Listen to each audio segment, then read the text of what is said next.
Good evening, councillors, staff, members of the public. Please be upstanding for Her Worship Mayor Karen Vernon.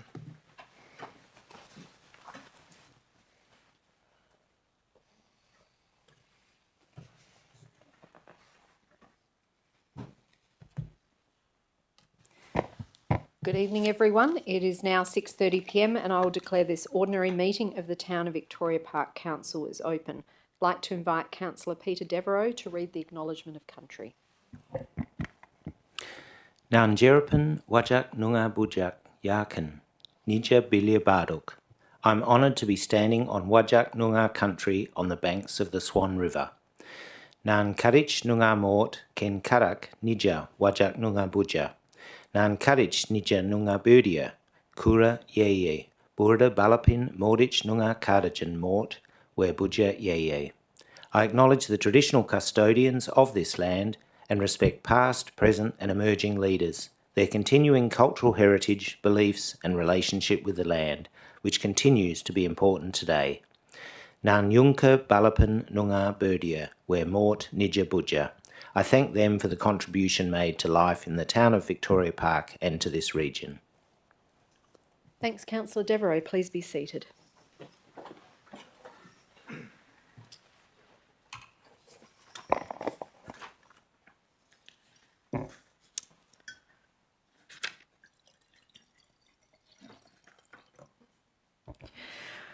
Welcome everyone to this council meeting for April. Item 2 on the agenda is announcements from the presiding member. 2.1 recording and live streaming of proceedings. In accordance with Regulation 14I of the Local Government Administration Regulations 1996, this meeting is being audio and video recorded and live streamed on the town's website. Under Clause 39(1) of the Meeting Procedure Local Law, I do not give permission for any other person to record the proceedings of this meeting other than the Town of Victoria Park. By being present at this meeting, members of the public consent to the possibility that their image and voice may be live streamed to the public. Recordings are also made available on the town's website following the meeting. 2.2 is public question time and public statement time. There are guidelines that need to be adhered to in our council meetings, and during question and statement time, people speaking are not to personalise any questions or statements about elected members or staff or use any possible defamatory remarks. In accordance with Clause 40 of the Meeting Procedures Local Law, a person addressing the council shall extend due courtesy and respect to the council and the processes under which it operates, and shall comply with any direction by the presiding member. A person present at or observing a meeting shall not create a disturbance at a meeting by interrupting or interfering with the proceedings, whether by expressing approval or dissent, by conversing or by any other means. When the presiding member speaks during public question time or public statement time, any person then speaking is to immediately stop, and every person present is to preserve strict silence so that the presiding member may be heard without interruption. As per our usual practice, there's a limit of 3 questions per person, 2 minutes allocated to a statement per person. However, if there are very few questions, we can be more liberal with the number of questions per person. No adverse reflection in accordance with Clause 56 of the Meeting Procedures Local Law. Both elected members and the public, when speaking, are not to reflect adversely on the character or actions of elected members or employees of the town. I also draw your attention to the fact that tonight we have an elected member who is attending this meeting online. That is Councillor Peter Melrosa, and I have authorised his attendance at this meeting by electronic means. Pursuant to Regulation 14C, subparagraph 2, subsection B of the Local Government Administration Regulations 1996, I authorise Councillor Peter Melrosa to attend this ordinary council meeting to be held on 15 April 2025 by the approved electronic means of Microsoft Teams, as I am satisfied that Councillor Melrosa will be in a suitable location from which to attend the meeting, and the equipment that the member intends to use to attend the meeting are suitable for the member to be able to effectively engage in deliberations and communications during the meeting in accordance with Regulation 14C, subparagraph 5 of the regulations. Pursuant to Regulation 14CA, subsection 5 of the regulations, Councillor Melrosa has declared that they can maintain confidentiality during the meeting or the closed part of the meeting as the case may require. So, Item 2.5, as part of 2, is announcements from the presiding member. So we launched the town's 10th arts season with the inaugural Arts and Culture Fest on Saturday the 29th of March at McCallum Park. A good crowd enjoyed an evening of live dance, music, storytelling of the history of the river, accompanied by audio-visual projections and a light show on the new Borloo Bridge. Thanks to the town staff led by Marianne and Yvette, the Mindira Advisory Group's member Ronnie Forrest, and to artist Sohan Gates for creating the cultural immersive original production in collaboration with Noongar elders Sandra Harbin and Sharon Egan. And for those who weren't aware, the town's amazing bird waterers, often called cocky troughs, have been nominated for a National Award for Local Government in the Environmental Sustainability category. These awards are run by the Commonwealth Department of Infrastructure, but the winners are voted on and determined by members of the public. So this is a very unique project to be run by a local government, to have staff who designed and developed the cocky trough innovation. And so I encourage everyone to get behind the town and to register to cast a vote online for our birdwaterers, and voting closes on the 28th of April. So we hope to see everyone cast their votes in support of the town's entry.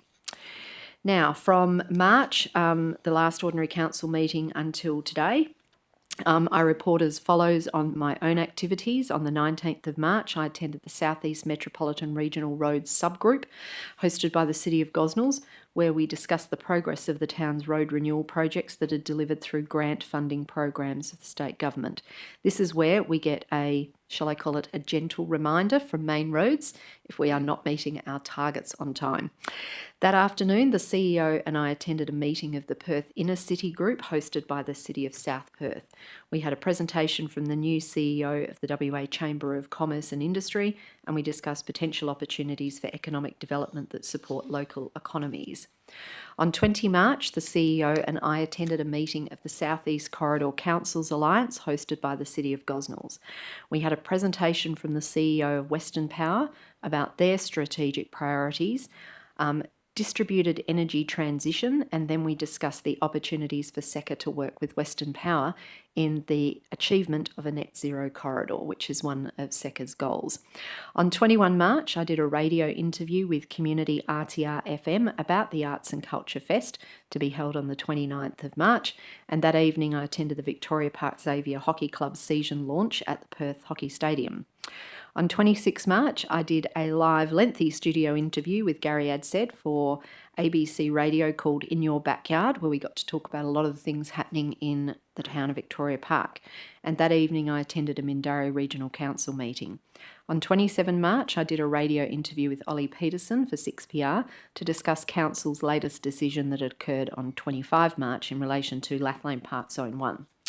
On 29 March, I opened the town's inaugural Arts and Culture Fest, held at McCallum Park to launch Arts Season in conjunction with elders Ronnie Forrest and Sandra Harbin. On the 3rd of April, the CEO and I had a meeting with the CEO of Venues West to discuss Optus Stadium operations and future noise management issues. That afternoon, I met with the General Manager of the Victoria Park Centre for the Arts, and I also took the opportunity to visit the town's annual art collection exhibition, which I can recommend to everyone to pop down and have a little look at. It ends at the end of this week. Later that day, the CEO, the Manager of Stakeholder Relations, and myself had our regular Advocacy Priorities Progress meeting, which we've now instituted to keep track of all of our advocacy. And on this occasion, we were discussing our federal election advocacy. On 5 April, I attended the Department of Biodiversity, Conservation and Attractions River Guardians Festival in South Perth to promote the start of the statewide WA Tree Festival, along with a number of other mayors from South Perth, Vincent, Armidale, Coburn, East Fremantle and the Deputy Lord Mayor of Perth.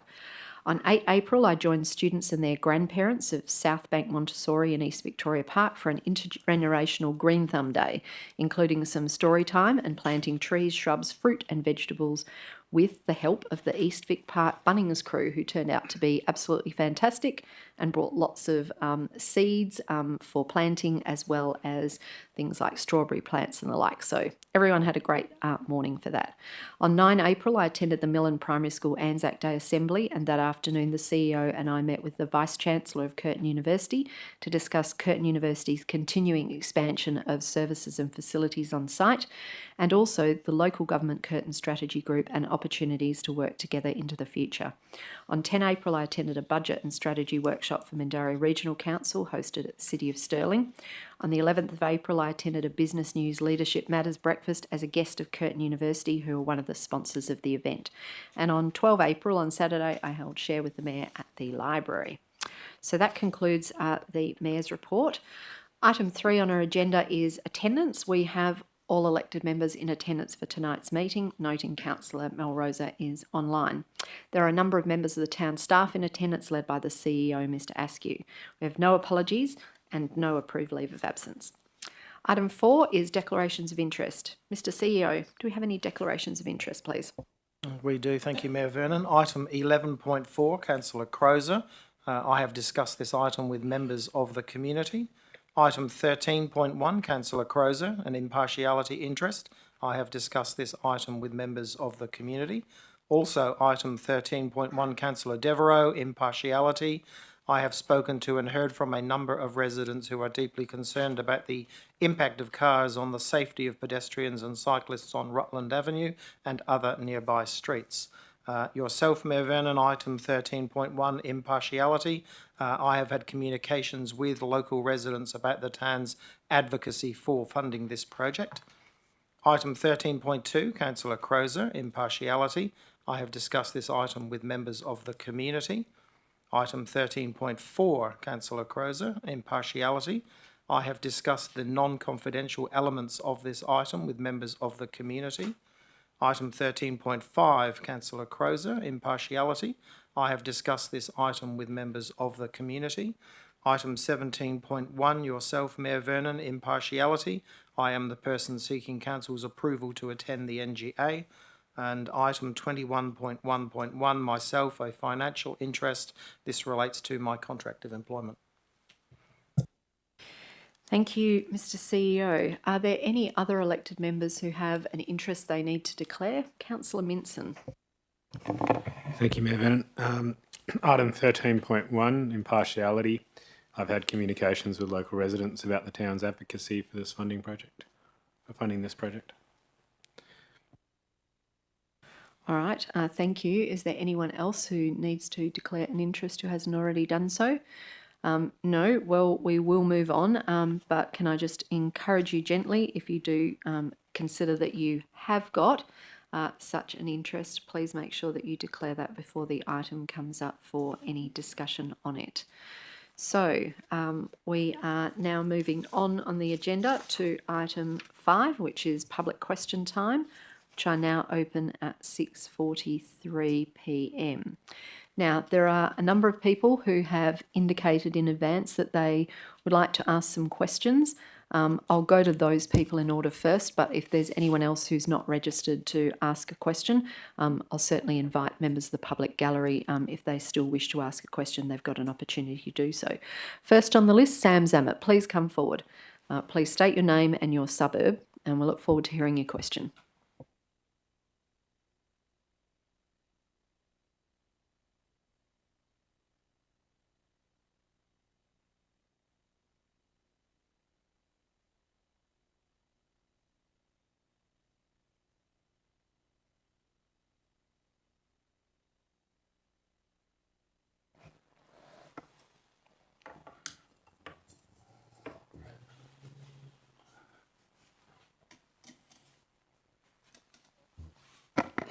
Sam Zammit. Good evening, everybody. Must excuse me, Lady Mayor. My back has given me big problems. You look like you're in pain, Mr. Zammit, I am. so take your time. Thank you. At the beginning of most meetings, you deliver a welcome to country or acknowledgement of country. It usually takes 1 or 2 minutes. If you had to pay someone to do that, you'd expect it to be a modest cost. Yet on the 11th of February, the town paid someone named Ingrid $1,100 to perform a welcome to country. To borrow the words of our Prime Minister, it is taking the piss. I ask you, Well, sorry, Mr. Zammit. Look, I find your use of that vernacular, whether it's from the Prime Minister or not, in association with an acknowledgement of country or a welcome to country, to be an offence. I didn't say it. No, but you're citing it, you're restating it, and I'm telling you that your restating of it I find offensive. I apologise. And I so- apologise for that. No, I recognise that you're repeating what someone else has said, but I'm encouraging you to overlook what they said and concentrate or focus on the question you would like to ask about this transaction on the 11th of February. Okay. I didn't mean any offence. I ask, is this a fair and reasonable use of ratepayers' money, $1,100?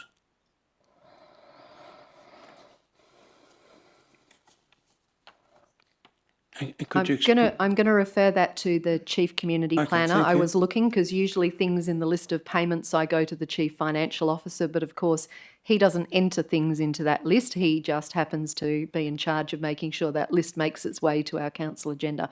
So, Mr. Doy. Thanks, Mayor Vernon. My understanding was that the welcome to ceremony that's being referred to by Mr. Zammit was for the International Women's Day, which I didn't attend. I should have been there, but I didn't attend. But that's a really important day, and having a welcome to country performed by Ingrid, who I understand is a Whadjuk Noongar woman, is a really important thing to have as part of that very important day on the calendar and part of our reconciliation action plan actions as well. Thanks. So, Mr. Zammit, Mr. Doy referred to the fact that our Innovate Reconciliation Action Plan has a committed strategic objective for the town to ensure that there is an acknowledgement of country or a welcome to country that is delivered at important events for the town. They do include council meetings, but we choose at council meetings to share amongst elected members the presentation of an acknowledgement of country, noting that none of us are elders of the Noongar Nation. But when we have certain events, the town does have a practice of requesting and securing the services of Aboriginal elders who are qualified by their own people to perform welcomes to country. And my understanding is that it is sometimes a practice of such persons that they will request a fee for their services, and sometimes it is not their practice. So in this instance, you're seeing a record of a payment that is made from somebody who has requested fee for their service. So at this point in time, I'm not familiar with what was on the invoice that was rendered to the town, so I can't tell you about the issue of value for money, but I know what we do value, and what we do value according to our Reconciliation Action Plan is that there is an appropriate reflection at the commencement of town events with a welcome to country if they are able to be performed by someone who is qualified to perform them. So that's what I can tell you about what we value. Do you have another question? Would this be just a one-off, you think, or it's going to be recurring? Well, Mr. Zammit, we do have Aboriginal elders who do perform welcomes to country at a number of the town's events throughout the year. Every year we have been doing that for many years now. And some of those people, no doubt, are engaged by the town on the basis that we will pay for their services, and others may choose to provide those services without charging any fee. So going forward, it's still a part of our Reconciliation Action Plan. It's part of our commitment to reconciliation with First Nations people, that we do this, that we honour and respect them in this way. So it is my expectation that going into the future, we will continue to engage such persons as professionals for their services, and if they choose to request a fee for their service, that will be a matter for the town staff to determine about payment. That's not dealt with by council. Yes. My next question is, over the past year, the Ratepayers Association has written to several elected members. In most cases, not even the courtesy of a reply or acknowledgement was given. A few weeks ago, I called Councillor Melrosa and left a message. I got no answer. I left a message. 2 weeks on, I still have no response. These councillors put themselves forward to represent the people. But what's the point of them going missing in action the moment they're elected if they can't even return a phone call or respond to an email?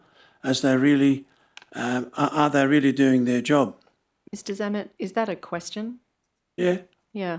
Well, The question was, what is the question?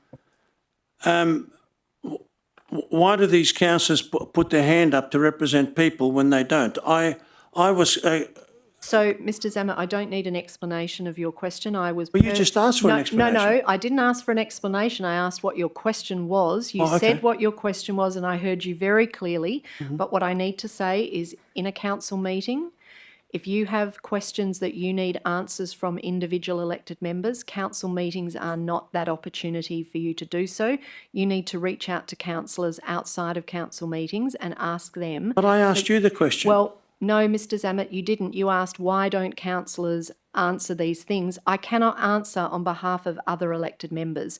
You need to direct your questions to them about why they are or are not responding to your queries, your calls, whatever. I can't answer those questions for you on behalf of other elected members. All right? So do you have a final question? And I have wrapped up all your questions about the 11th of February transaction into one. So do you have a further question, which would be your third question?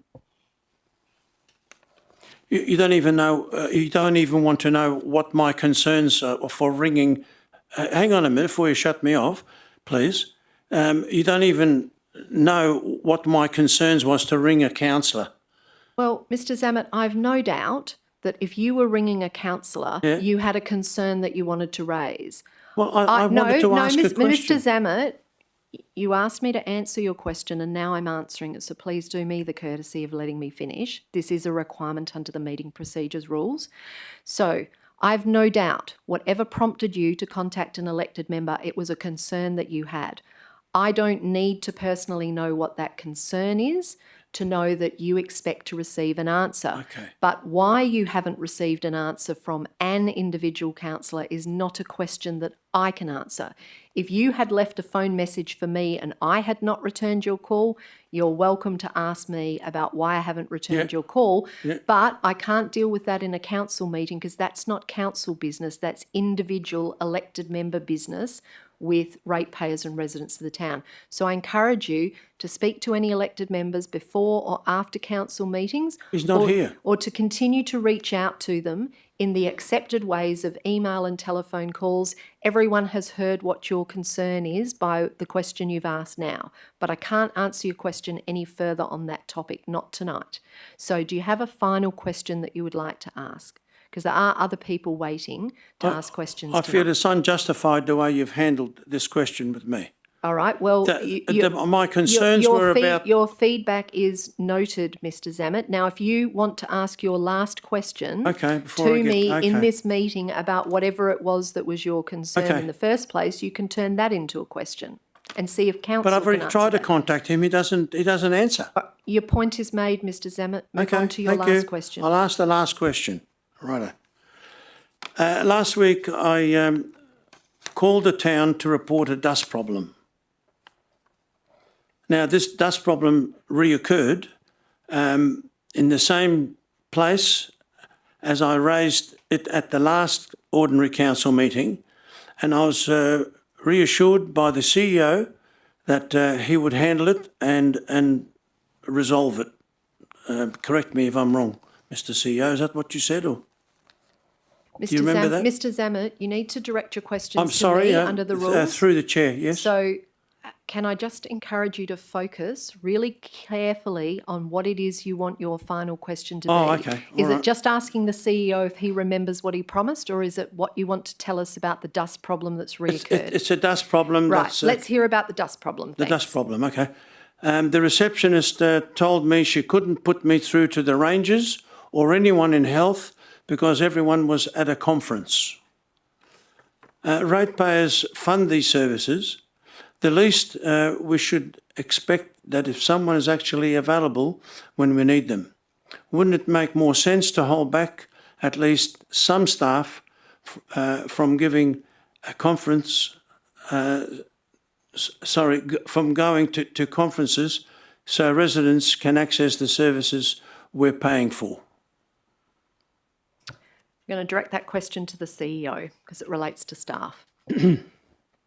Thank you, Mayor Vernon, and thank you, Mr. Zammit, for the question. I'm not aware of the details of the conference that you're referring to, Mr. Zammit. I would be surprised if everyone from the organisation in those two areas were all at the same conference together. I'm very surprised to hear that, but I'm happy if you want to talk to me afterwards. I'm happy to take that up with you separately.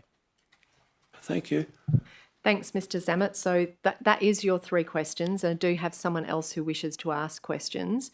I'm going to ask whatever, call it a favour or You want to please- ask one more? No, Is no, that it? no, I don't. No, I don't ask a question. You saw how difficult it was for me to get to here. Yes. I'm going to ask you to bend the rules and let me make a statement. I know it's difficult, but All right, Mr. Zammit. You have 2 minutes to make your statement. thank you. Last week I contacted the town to report a serious dust problem. The receptionist told me she couldn't put me through to rangers or anyone in health because everyone was at a conference. Is this really acceptable? Why we are paying for these services at our rates. Surely the town could hold back at least some staff. Now, eventually I managed to speak to Robert Cruikshank, which was very helpful, and he sent the compliance officer out to investigate the issue. Gray attended the site and told the person responsible at a building site, this was, to keep the dust down and wet the area using earth-moving equipment. The operators complied with only while Gray was present. The moment he left, the watering stopped, and within minutes the dust was back. What are residents supposed to do in this situation? Obviously, the town can't have someone stationed on site all day, but surely there must be a more effective way to enforce dust control requirements. I'm asking the town to put proper enforceable dust control measures in place, whether that's through penalties followed by inspections or clear conditions tied to permits. Residents shouldn't have to chase people down to get basic environmental protections enforced. This needs to be taken seriously, Lady Mayor. Thanks, Mr. Zammit. I've written down pretty much everything that you said, so I've got an accurate record At the of it. moment, I'm having my outside of my house painted. A part of that painting got ruined by this dust. Mr. Zammit, I understand your predicament. However, you have reached your limit Okay. for making a statement. We I'll appreciate make that. my way back. Thank you. Take your time making your way back. Thank you. Next on the list, Vince Maxwell.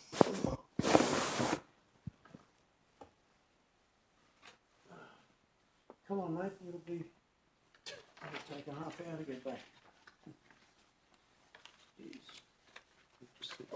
Yeah, I'll sit in there. Good evening, Mayor and councillors. Oops, a bit close.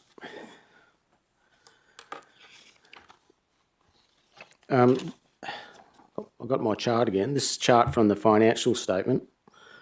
It doesn't show the whole capital works program because the scale only goes to $40 million, and the capital works program runs off the page up here at $60 million.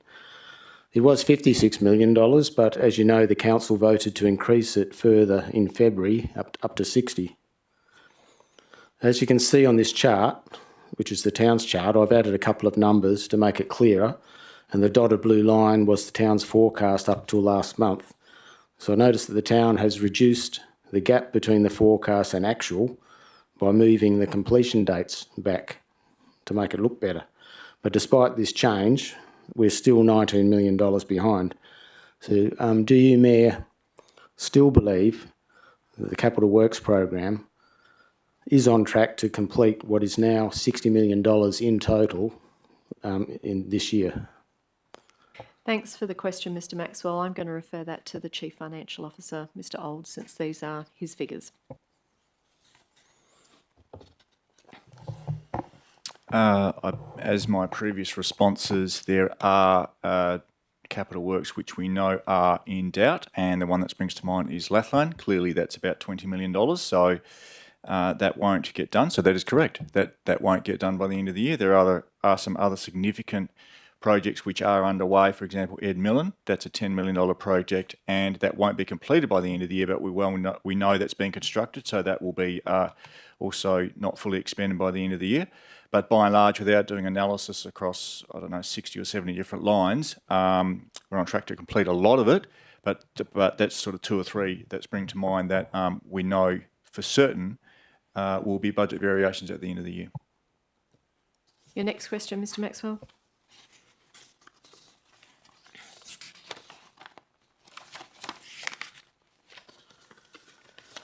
So at the beginning of this year, the beginning of this year, I said that based on past performance, I expect only about $12 million of capital works would be completed, and my prediction still looks pretty good. As of February, the town has completed $7 million in capital works. And I know you've already started working on the budget because you've told me before that you only use estimates for anything after March, because that's when you start working on the budget process. So with 3 months to go, how much of the remaining $53 million in capital works does the town expect will be carried forward into next year? Mr Old. I'll have to take that on notice. I don't have that to hand. I'll have to take that on notice. Mr Maxwell, you have another question? At the start of this financial year, there was nearly $23 million in unfinished projects carried over from last year. And then another $33 million in new capital works was added on top of that, despite the town never having delivered anything close to that scale in a single year. We were hit with an 8% rate increase, in part to fund this overly ambitious program, and now much of that money is sitting in the town's bank account while the backlog grows. And at the current rate of delivery, it will take 4 years to clear the $50 million in projects already approved. So my question is, are you seriously still planning to stick with the corporate business plan, continue adding even more projects and hit ratepayers with an 11% rate increase this year? So, Mr Maxwell, as you've already pointed out, Council is in the process of its budget workshops at the moment. We've just done our first budget workshop covering the Capital Works program, and I can't say more than that to answer your question because, as you well know, the answer to your question comes when Council adopts its budget. So we're doing the budget workshops at the moment. We are cognisant of the extent of carry forwards that have occurred year on year for the town. We are cognisant of the long-term financial plan, the corporate business plan, and all of those matters will be taken into account as they are the decision of Council when it comes time to adopt the budget. But that time is not now, so I can't answer your question any further until I see the last of the budget presentations at workshops to come between now and the end of June. So that is, by my calculation, your 3 questions, and there are other people in the public gallery. So thanks, Mr Maxwell. So now going to ask, is there any other questions from members of the public, given that I only had 2 names on the list at the beginning and other people might not have come in time to put their name on this list. So yes, please come forward, absolutely.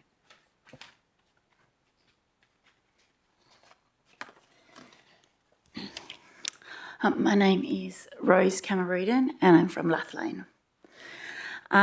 My questions are in regard to Rutland Avenue, which I know will be addressed later on in item 13. My first question is that I've been informed via an email that the state government is not willing to provide the $10.6 million funding required to build the 900-metre separated path along Rutland Avenue. Now, I know that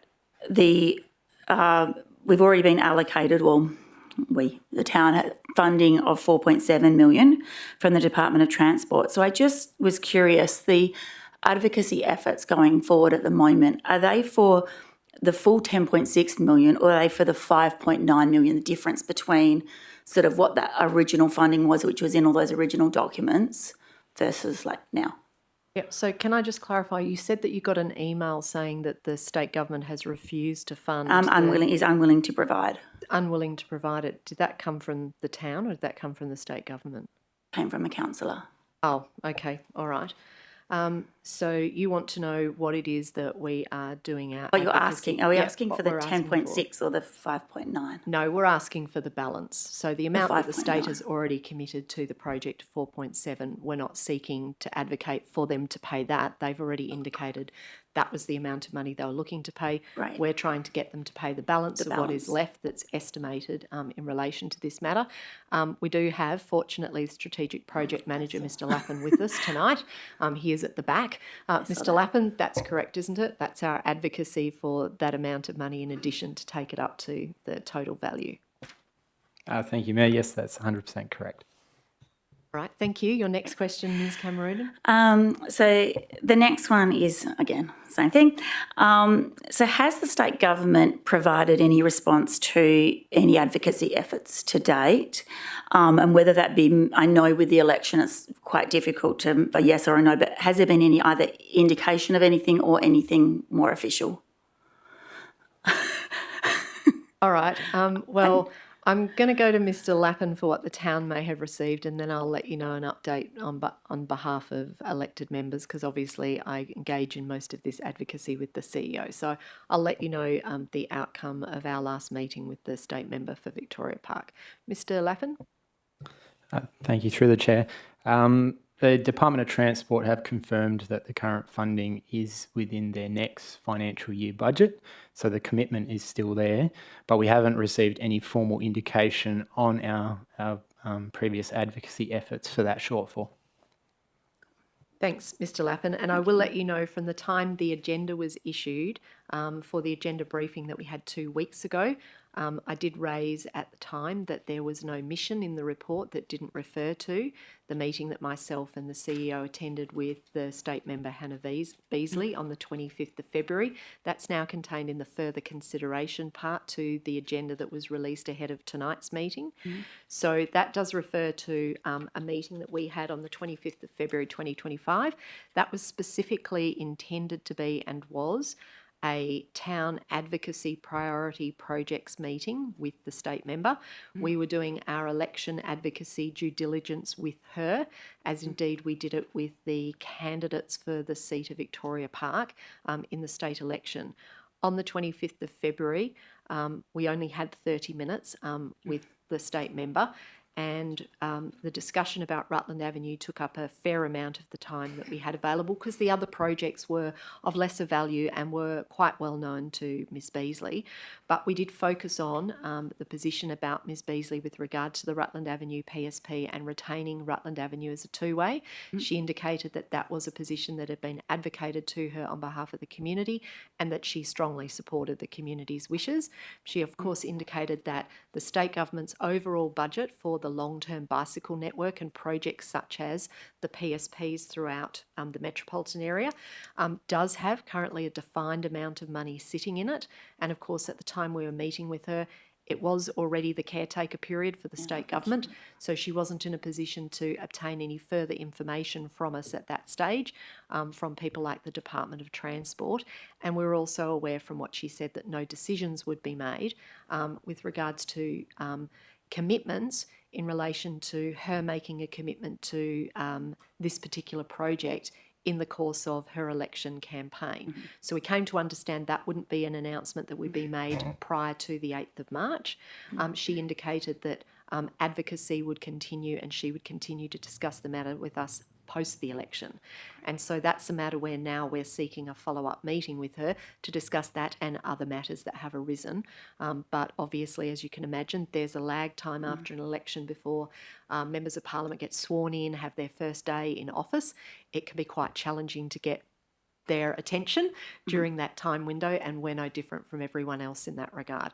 So we're hoping on that basis that now things have settled in, Parliament began last week, we'll be able to secure a meeting in the coming weeks, because I think Parliament goes into recess, I think, as of the end of this week for a week or two to take account of the school holidays, and then they return. So we're expecting that that's when we're likely to hear in the next week or two about an advance date for another meeting. So that's certainly what I can say. So it's not that we've had anything in writing to say that there is state government endorsement of the additional funds or there isn't state government endorsement of the additional funds. Our advocacy continues. Great. All right. Thank you. Thank you. Thank you. Any other questions? No? All right. Thank you. Are there any other questions from members of the public gallery? No. In that case, at 7:10 p.m, I will close public question time. Item 6 on the agenda is public statement time. So we do have some people listed down to make a statement. Mr. Zammit, you've already made yours, so thank you. You've made your statement. Yes, you only get to make one statement for 2 minutes, and you've done that, and very well. Mr. Maxwell, please come forward.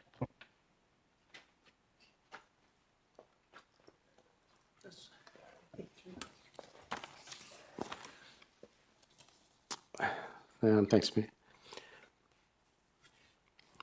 Tonight in the town is asking council to agree to take the council resolution report off the monthly meeting agenda.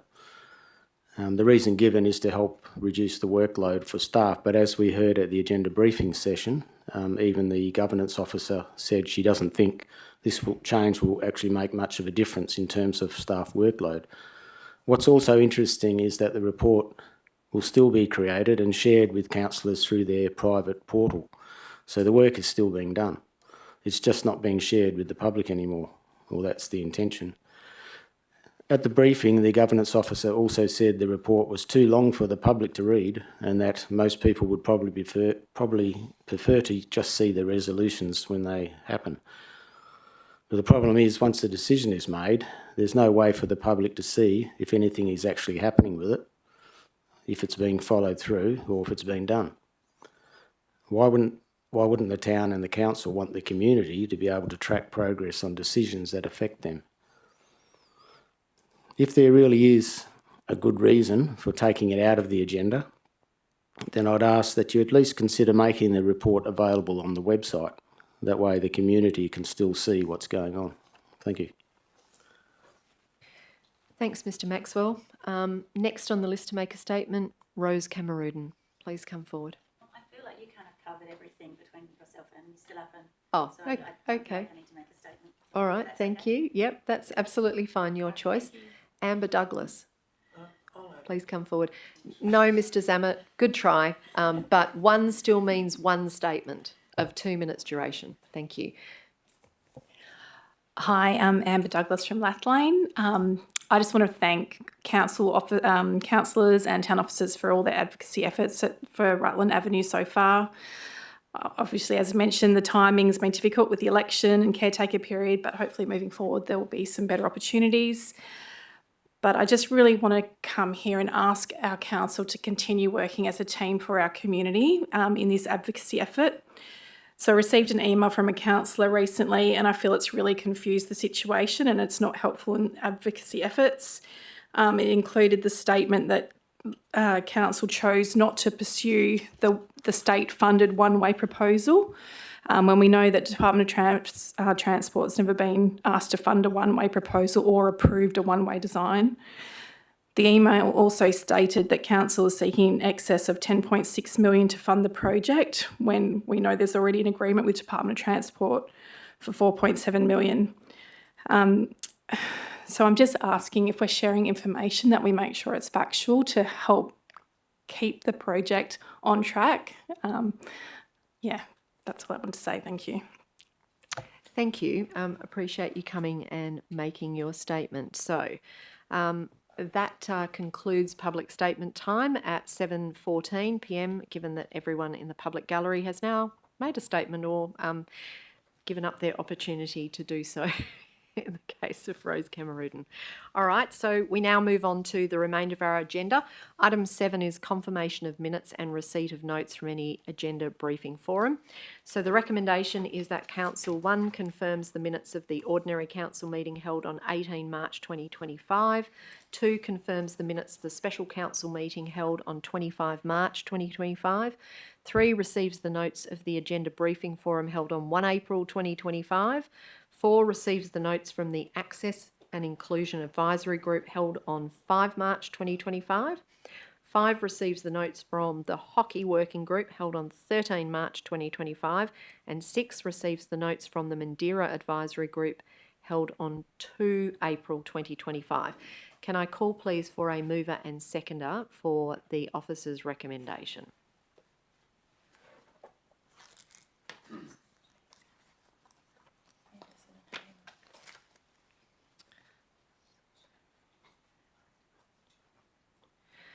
So that's been moved by Councillor Anderson and seconded by Councillor Hamer. Is there any dissent? No, there being no dissent, declare that carried unanimously. Thank you. Item 8 is presentation of minutes from external bodies. The recommendation is that Council receives the minutes of the Metro Inner Development Assessment Panel held on 25 February 2025. Can I seek a mover and a seconder, please, for that?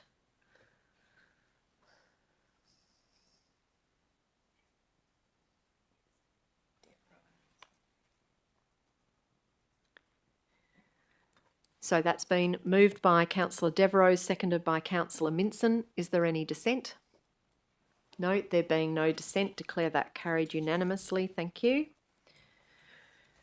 Moving along to item 9 tonight, presentations 9.1 petitions. We do, elected members, have a petition that has been received by the town, contains 40 signatures, of which 31 are verified and 9 are unverified. So the petition relates to the town's current proposal to change parking restrictions along the length of Hubert Street between Miller and Mint Street in East Victoria Park. So the recommendation, which I am content to move, is that Council 1 receives the petition from petitioner Amanda Sagambaluri requesting that the council abandon the current proposal to change parking restrictions along the length of Hubert Street between Miller and Mint Street and look to other alternatives in consultation with the residents in this section of the street. These alternatives should discourage non-residents from parking in or driving through this section of Hubert Street. 2, requests the Chief Executive Officer to respond to the petition. And 3, requests the Chief Executive Officer to advise Amanda Sagambaluri in writing of the date that the administration will present to Council the officer report in relation to the petition. So calling now for a seconder for the recommendation which I have moved.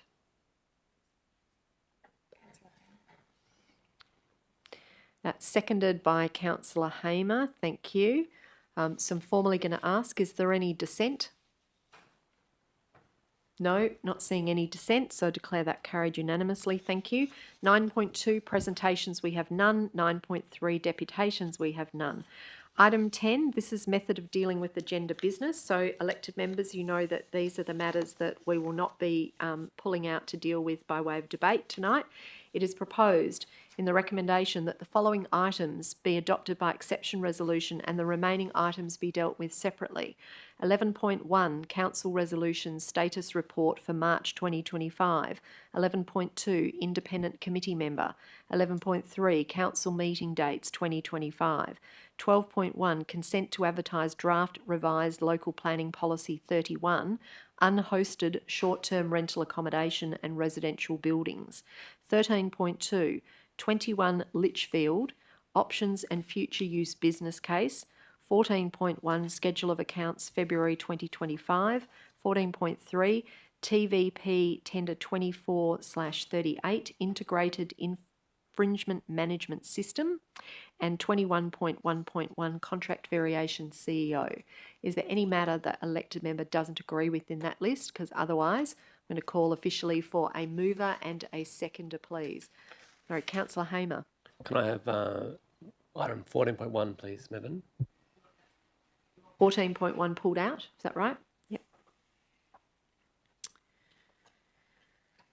All right, so the recommendation will now be all of the items I listed, save for 14.1, which is Schedule of Accounts February 2025, that now comes out of the list. So can I call please for a mover and a seconder for the recommendation?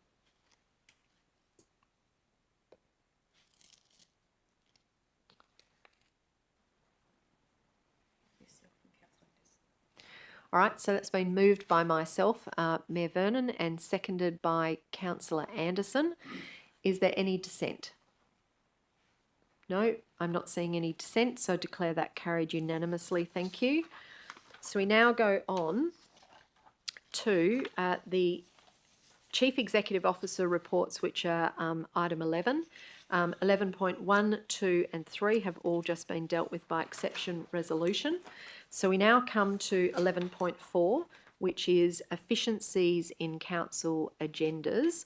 And the recommendation is that Council 1 agrees that item 7, confirmation of minutes and receipt of notes from any agenda briefing forum provided in a council agenda, is for minutes of council meetings and notes from agenda briefing forums only. 2, agrees to remove item 8, presentation of minutes from external bodies, from the council agenda. 3, agrees that the outstanding council resolutions report and completed council resolutions report are no longer required to be reported to council. 4, notes that an outstanding council resolutions report will be regularly published on the councillor portal. And 5, notes that the minutes from town working groups and committees of council are available on the town's website. Can I seek a mover and a seconder, please, for the officer's recommendation?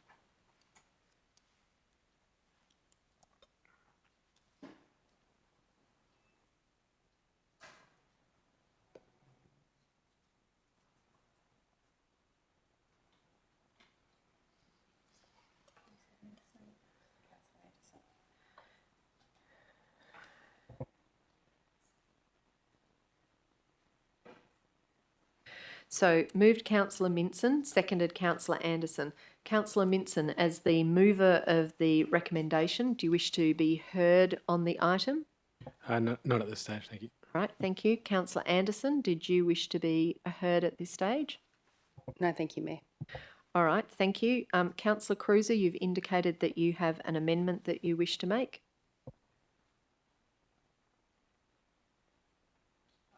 Thank you, yes. I'm just waiting for them to bring it up to the screen. While the screen uploads, if you can just read out Yes. for us, please, your proposed amendment, because you need to do that in any event. Thank you. That points 3 and 4 of the recommendation be deleted so that the motion now reads that Council 1 agrees that item 7, confirmation of minutes and receipt of notes from any agenda briefing forum provided in a council agenda, is for minutes of council meetings and notes from agenda briefings only. 2, agrees to remove item 8, presentation of minutes from external bodies, from the council agenda. And 3, notes that the minutes from town working groups and committees of council are available on the town's website.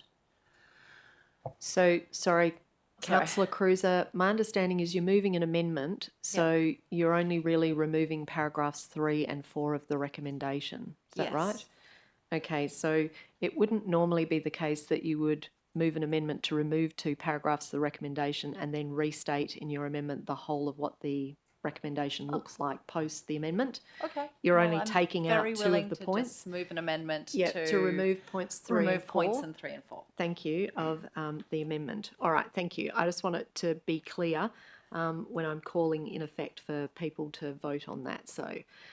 So now calling for a seconder for Councillor Cruiser's amendment.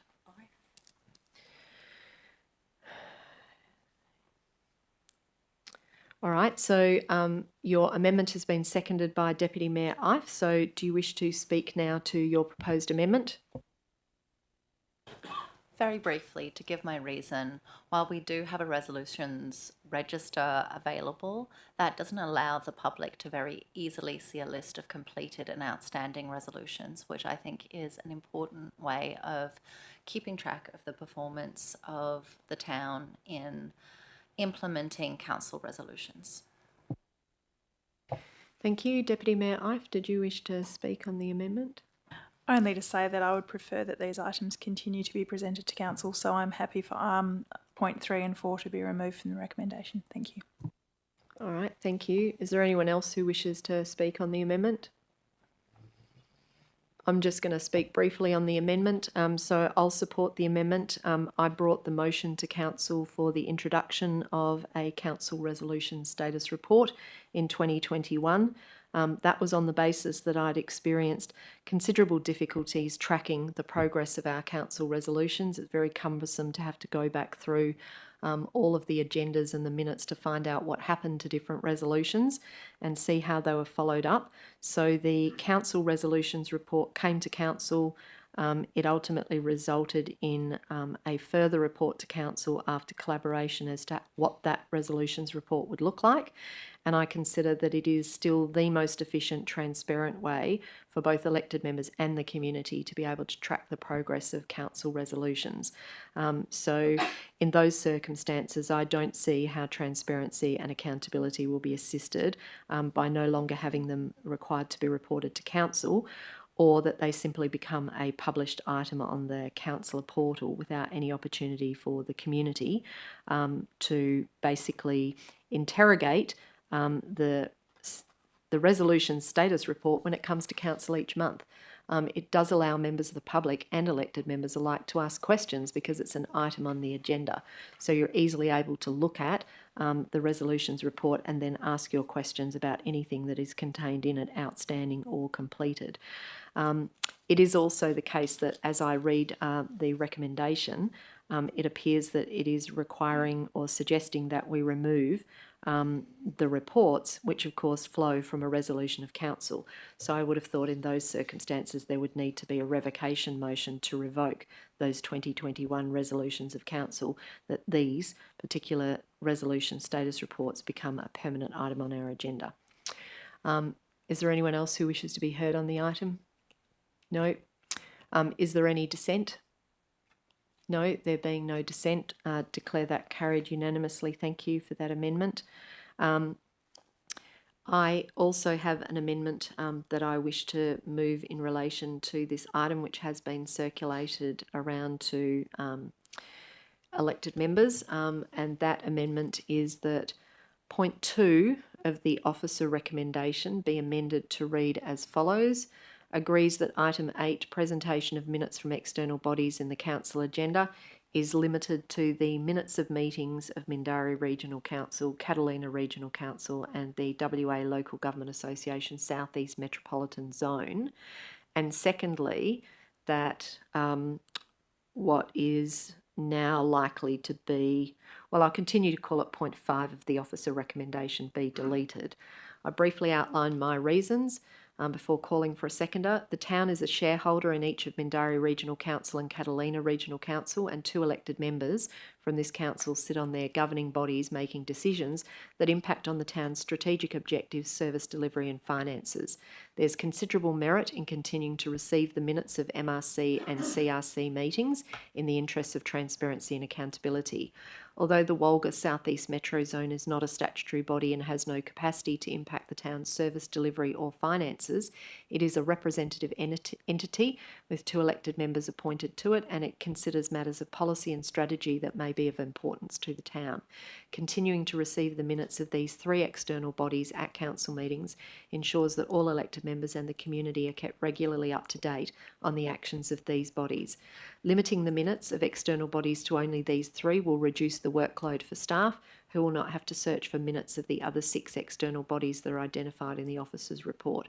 And there is, in my view, in relation to point 5 of the officer's recommendation, no need for council to note that minutes or notes of advisory groups and the like are found on the town's website. So that is my proposed amendment. Is there a seconder, please?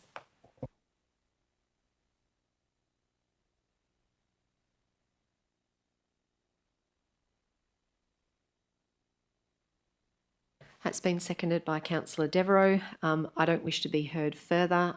Councillor Devereux, did you wish to speak to the item? No, thanks, Mayor Vernon. Right, thank you. Is there anyone who wishes to speak to the item? No. Any dissent? No. There being no dissent, declare that carried unanimously. Thank you. So we now go back to the recommendation as amended, which is that Council 1 agrees that item 7, confirmation of minutes and receipt of notes from any agenda briefing forum provided in a council agenda, is for minutes of council meetings and notes from agenda briefing forums only. 2, agrees that item 8, presentation of minutes from external bodies in the council agenda, is limited to the minutes of meetings of Mindarie Regional Council, Catalina Regional Council and the Walga South East Metropolitan Zone. That is the resolution that is now before us. Is there any dissent? No, there being no dissent, declare that carried unanimously. Thank you. That then brings us to item 12, which is the Chief Community Planner reports. 12.1 has been dealt with by exception resolution. That brings us to item 13 on the agenda, which is the Chief Operations Officer reports, and to the first item, 13.1, Rutland Avenue Progressive Advocacy for Funding. The recommendation is that Council 1 notes the town's progress on the advocacy efforts for funding of Rutland Avenue, and 2, continues advocating for the Rutland Avenue project. Can I seek a mover and a seconder, please, for the officer's recommendation?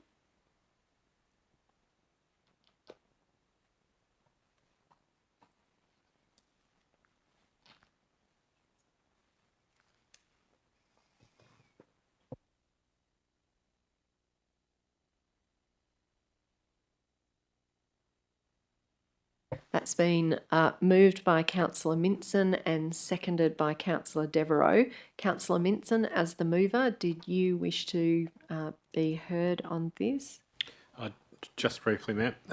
Just to, I guess, highlight and thank the towns for their efforts to date, and just, I guess, acknowledge the situation over the last few months, that the challenges for our advocacy over a state election, and the issues with, I guess, engagement with responsible ministers and local members, and that I think it would be prudent to, at least at this stage, seek outcomes from the state government budget as an appropriate kind of path forward in the short term. Thank you. Thanks, Councillor Minson. Councillor Devereux, did you wish to speak to the item? Just also very briefly, Mayor Vernon, just to say advocacy for this project is certainly worthwhile. I think at the agenda briefing forum, I did ask the CEO when we thought the state budget would be coming down, because that might give us an indication of whether we're going to get state funding for this project or not. I think the date for that budget actually has been brought forward, so that hopefully gives us an opportunity to know once and for all whether our success or failure has happened in relation to this project. So I look forward to having a bit more certainty after that budget. Thank you. Thanks, Councillor Devereux. Deputy Mayor Ife, I understand you have an amendment to make to the item. I do. Thank you, Mayor Vernon. My amendment is that point 2 of the officer recommendation be amended to read: continues advocating for the Rutland Avenue project and requests the Chief Executive Officer to bring a further progress report back to the August 2025 Ordinary Council meeting. And an additional point 3 be added to the recommendation that reads: 3, requests the CEO to bring this item to the next available concept forum for further discussion on the future of this project. My reason for this amendment is that advocacy has so far not been successful, and it's a good idea to have a fulsome discussion of this issue again to consider the various options available. And it is good governance to have an additional report back to Council in August 2025. Thanks, Deputy Mayor Ife. So we're now seeking a seconder for that proposed amendment.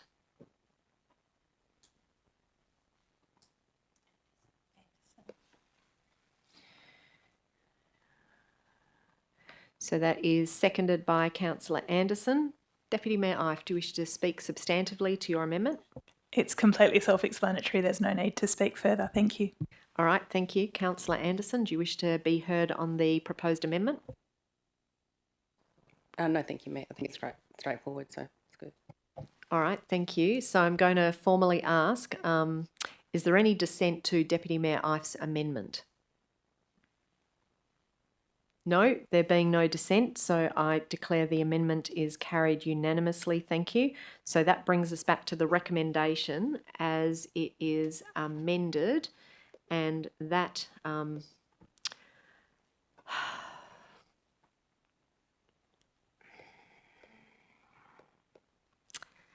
just want to make sure I get up the right words. So the amended recommendation is as follows: that Council 1 notes the town's progress on the advocacy efforts for funding for Rutland Avenue.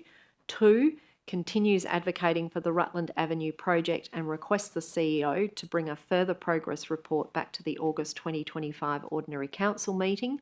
And 3, requests the CEO to bring this item to the next available concept forum for further discussion on the future of the project. So that's the item that we now have before us. So I'm formally going to ask, is there any dissent to the amended recommendation? No, there being no dissent, declare that carried unanimously. Thank you.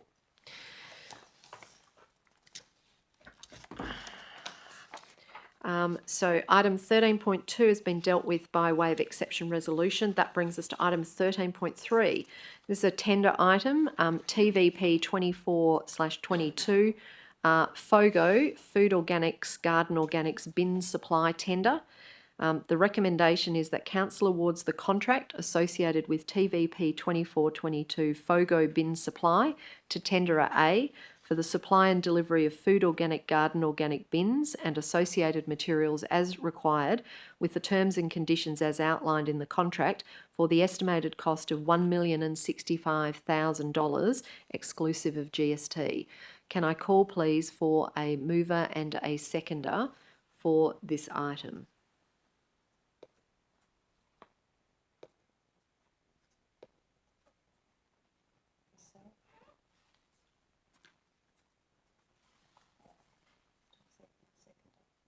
Still seeking a seconder.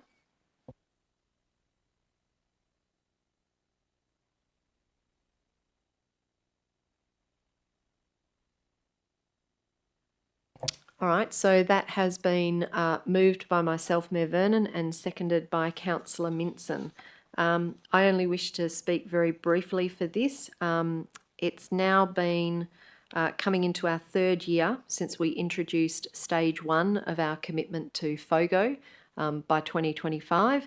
That was the introduction of the garden organics bin. So people in the town who automatically had a property over 400 square metres received a organic bin that was for green waste only. It had a lime green bin, and we swapped over the general green bin of their hard waste to a red littered bin.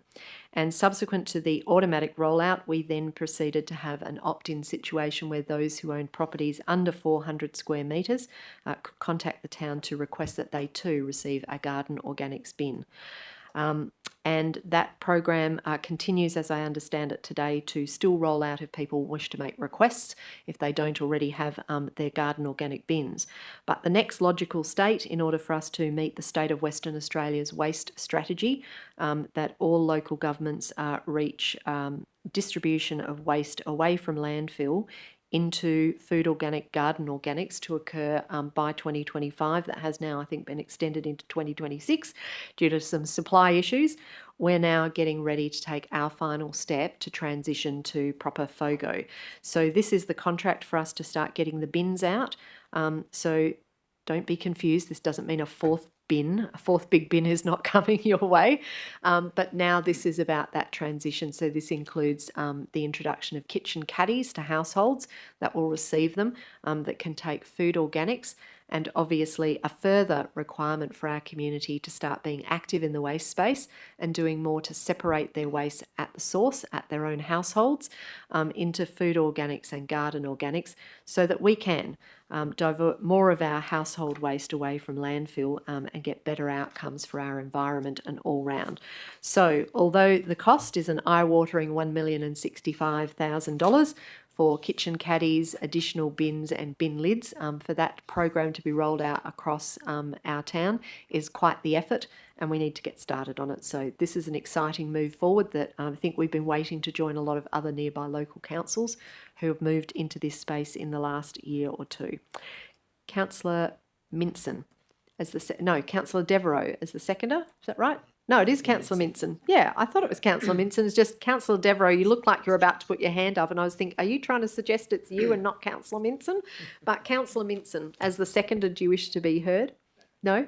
Councillor Devereux, you've got some questions? Yes, it was more the question than the seconding. Thank you, Mayor Vernon.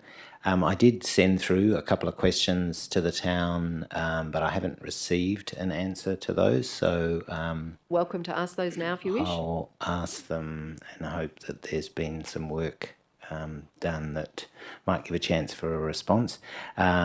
Maybe I'll just go to the second question to keep it simple. Regarding the second part of the officer's point 12, which refers to a possible rollout of some smaller bins. Can the town explain in detail how the town would plan rolling out the option for a smaller bin after the initial rollout and settling in period, and what contribution this could make to the town's goal EN2 of facilitating the reduction in waste? Direct that question to Mr. Wong.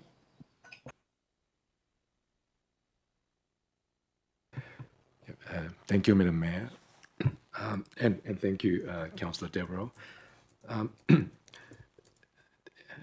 One of the options that we have looked at is when a smaller bin has been requested, town officers will assess the request on a case-by-case basis and deliver a smaller bin to help address any challenges the residents may have may be facing with the standard size bins.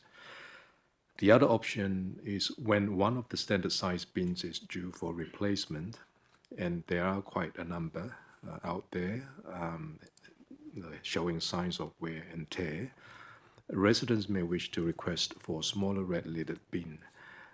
This arrangement would effectively utilize the existing annual bin renewal budget and internal staff resources, and as a result, the town would not have any significant additional capital works budget required for this provision. Thank you.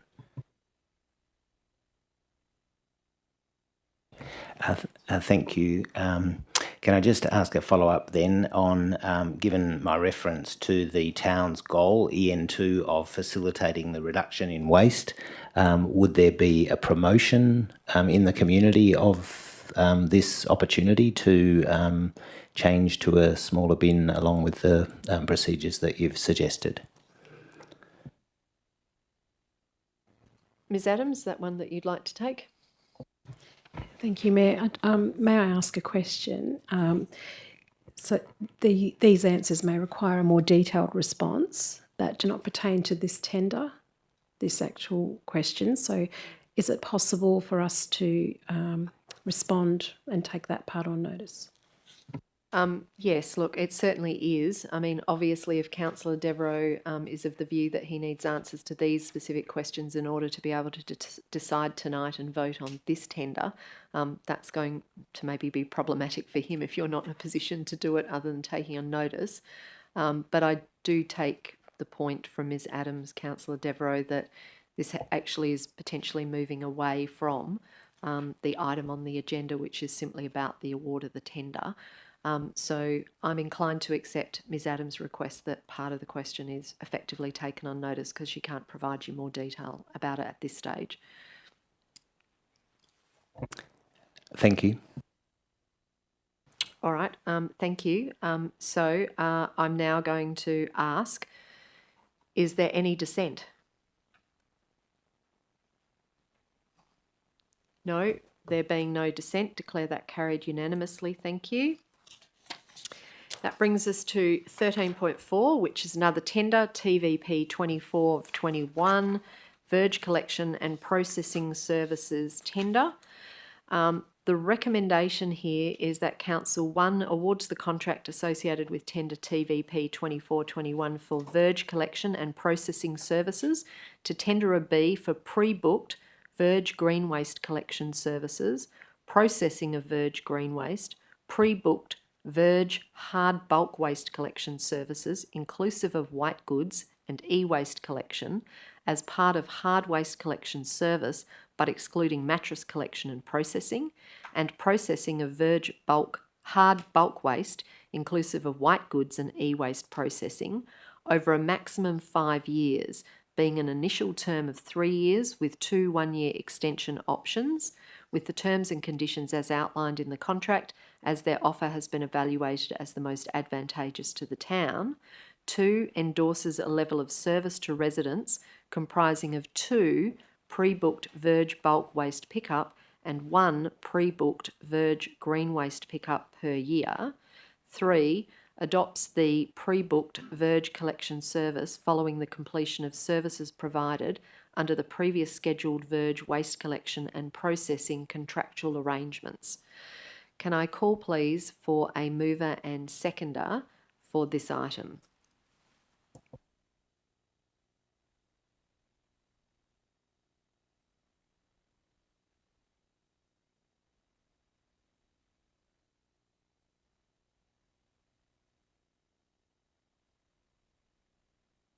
All right, so that's been moved by Councillor Hamer and seconded by Councillor Miles. Now, I will just say we're still in open session and reports in relation to this item are confidential attachments. So I would remind elected members at this stage, if what you are planning to do is ask any questions or speak to matters that are contained in the confidential material, we will need to close the meeting to have a confidential session of council to allow you to have that discussion or to ask those questions. So I'm asking you to give that consideration before you decide whether you wish to speak or not. And if you are of the view that you need to say something or ask questions about the confidential material, I invite you to let me know as soon as possible. So we'll just simply move to close the meeting to the public so we can deal with that matter immediately. So going to go to you first, Councillor Hamer, as the mover. Did you wish to be heard at this time in relation to this matter? Not heard, but I did have a question, but it does refer to the confidential, but I don't need to mention the actual details of the report. All right, I will just sense check from others. Are there others who have questions that they wish to ask or statements that they wish to make that do relate to the confidential material? Because I don't want you to be inhibited as to what you have to say or try to tailor what you have to say to avoid issues of breach of confidentiality. But if nobody else is indicating that there is anything that they wish to say or ask questions about other than Councillor Hamer, I'm going to take you at your word that you're able to ask these questions without traversing into the confidential material for officers to answer. Thanks, Ms. Vernon. There is a report from 14.2 about another supplier that would be doing the bulk waste for us in the short term. Does this new supplier have the capacity to do the upcoming collections, or are they only interested in doing the short term and not the long term?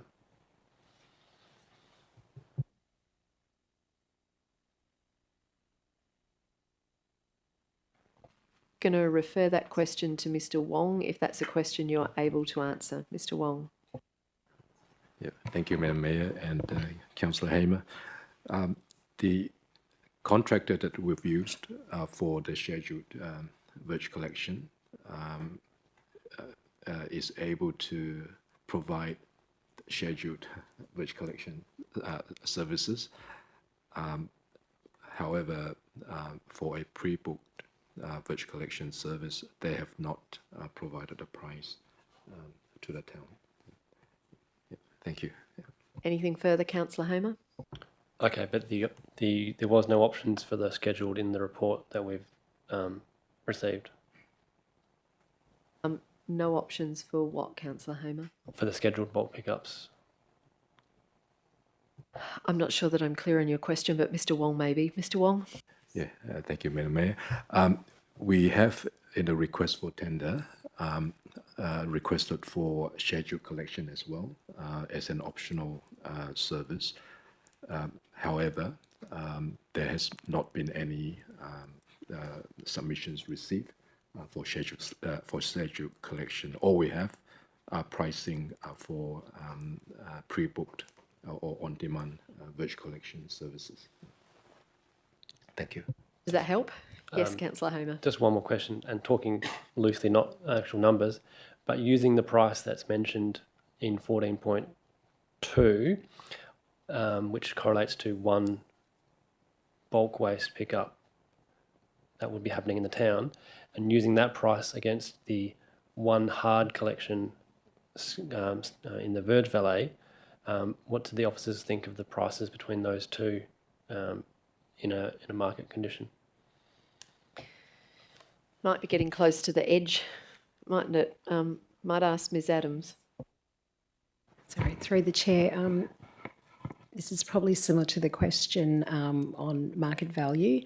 We're really unable to form an opinion on that because the market price that we received is the market.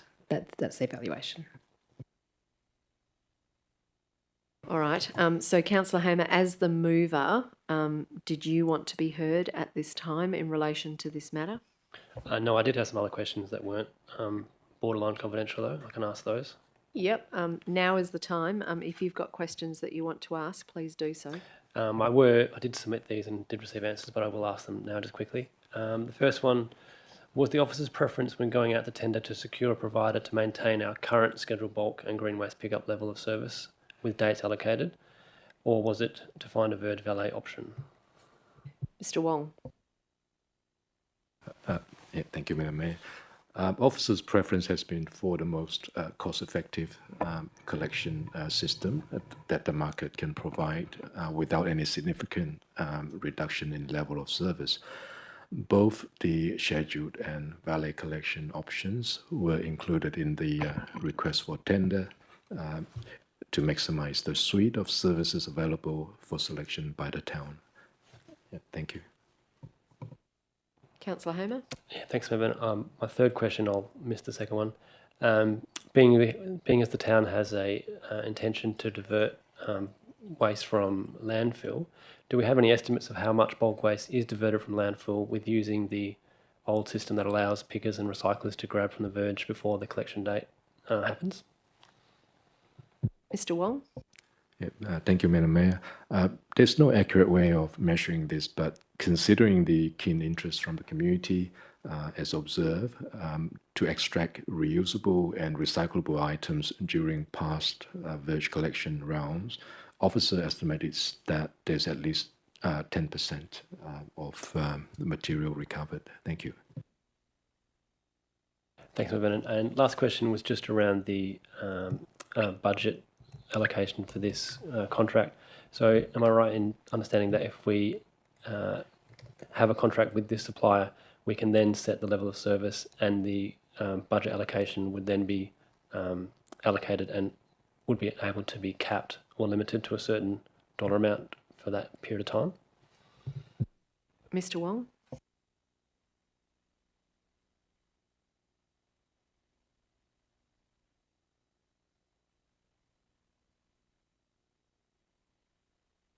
Yeah, thank you, Madam Mayor. The tender has been designed in such a way that various numbers of allocations can be offered to residents, and as such, the actual cost of collection each financial year would depend on the number of allocations delivered to the residents. But there's also uncertainties in the number of collections to be taken up by residents for each financial year. So it is difficult to definitively confirm whether the number of allocations provided to residents will in fact increase or reduce the actual cost for each financial year. Yeah, thank you. Thanks, Vernon. Just on that, I'm aware that we don't know the actual uptake from the community for these levels of service, but we would have the ability to set a maximum capacity for that budget expenditure. Ms Adams? Thank you. So through the chair, the town has to be, and through the contractor has to be able to service anyone who asks, any resident who does ask for a collection. So in terms of setting a limit, in theory, that would be for 100%, of the dwellings. There's been, from our investigations and our understanding, no local governments that have ever reached 100%. So that's a theoretical maximum, which we would have to do, and the contract would have to have the ability to service. But we cannot set a maximum. Thanks for that. I did receive an answer back to that same question, which read, yes, the tender request was designed to allow for many levers to manage annual cost impact if requested. So I took that as if we're managing the annual cost, then we were able to manage that in a way which was limited. Ms Adams? Thank you, Madam Mayor. I do understand that you might have received that answer, but we would ask you to refer to the answers provided tonight. Okay, then if we are expecting to have a budget allocation for the 100% maximum uptake, then are we actually putting 100% dollar value in the upcoming budget to allow for this, or? Ms Adams? Through the chair, that 100% was that theoretical maximum. That's not what we have recommended be set in the budget. We have recommended a level that, from our understanding of talking to other local governments, is off the uptake, and that's over the year. So there may be a peak in the first waste collection, but it might drop off in theory throughout over the year. So that's what the budget has been set at, and internally we are able to cater for any increases above those percentages. But it's not a specific budget allocation. Sorry, I don't know why it wouldn't be a budget allocation, but if the town has this contract and the contractor halfway through the year has a percentage of uptake which is higher than we expected, and the budget allocation is likely to be exhausted by the end of the year, do we have the ability to manage that those availability of Virgin Valleys, or would we be forced to have a budget increase to the contractor?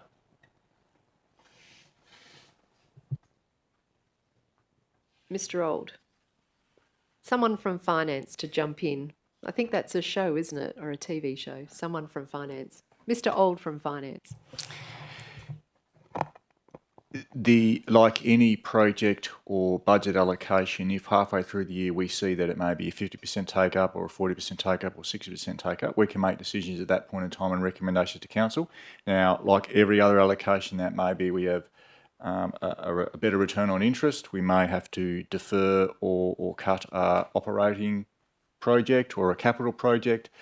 It may be a transfer from a reserve at that particular time. So the budget will be set based on the statistics that have been provided, which I think is about a third take-up or thereabouts.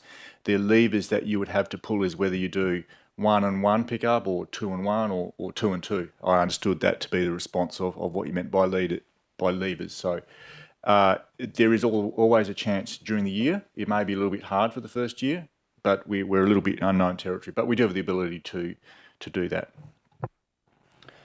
Okay, thanks for the answer. So the levers that we are able to manage are the levers that we are setting now in the level of service sense. They're not levers during the year with the contractor to sort of tell them to manage the availability in a different way. Ms Adams? Through the chair, yes, that's correct.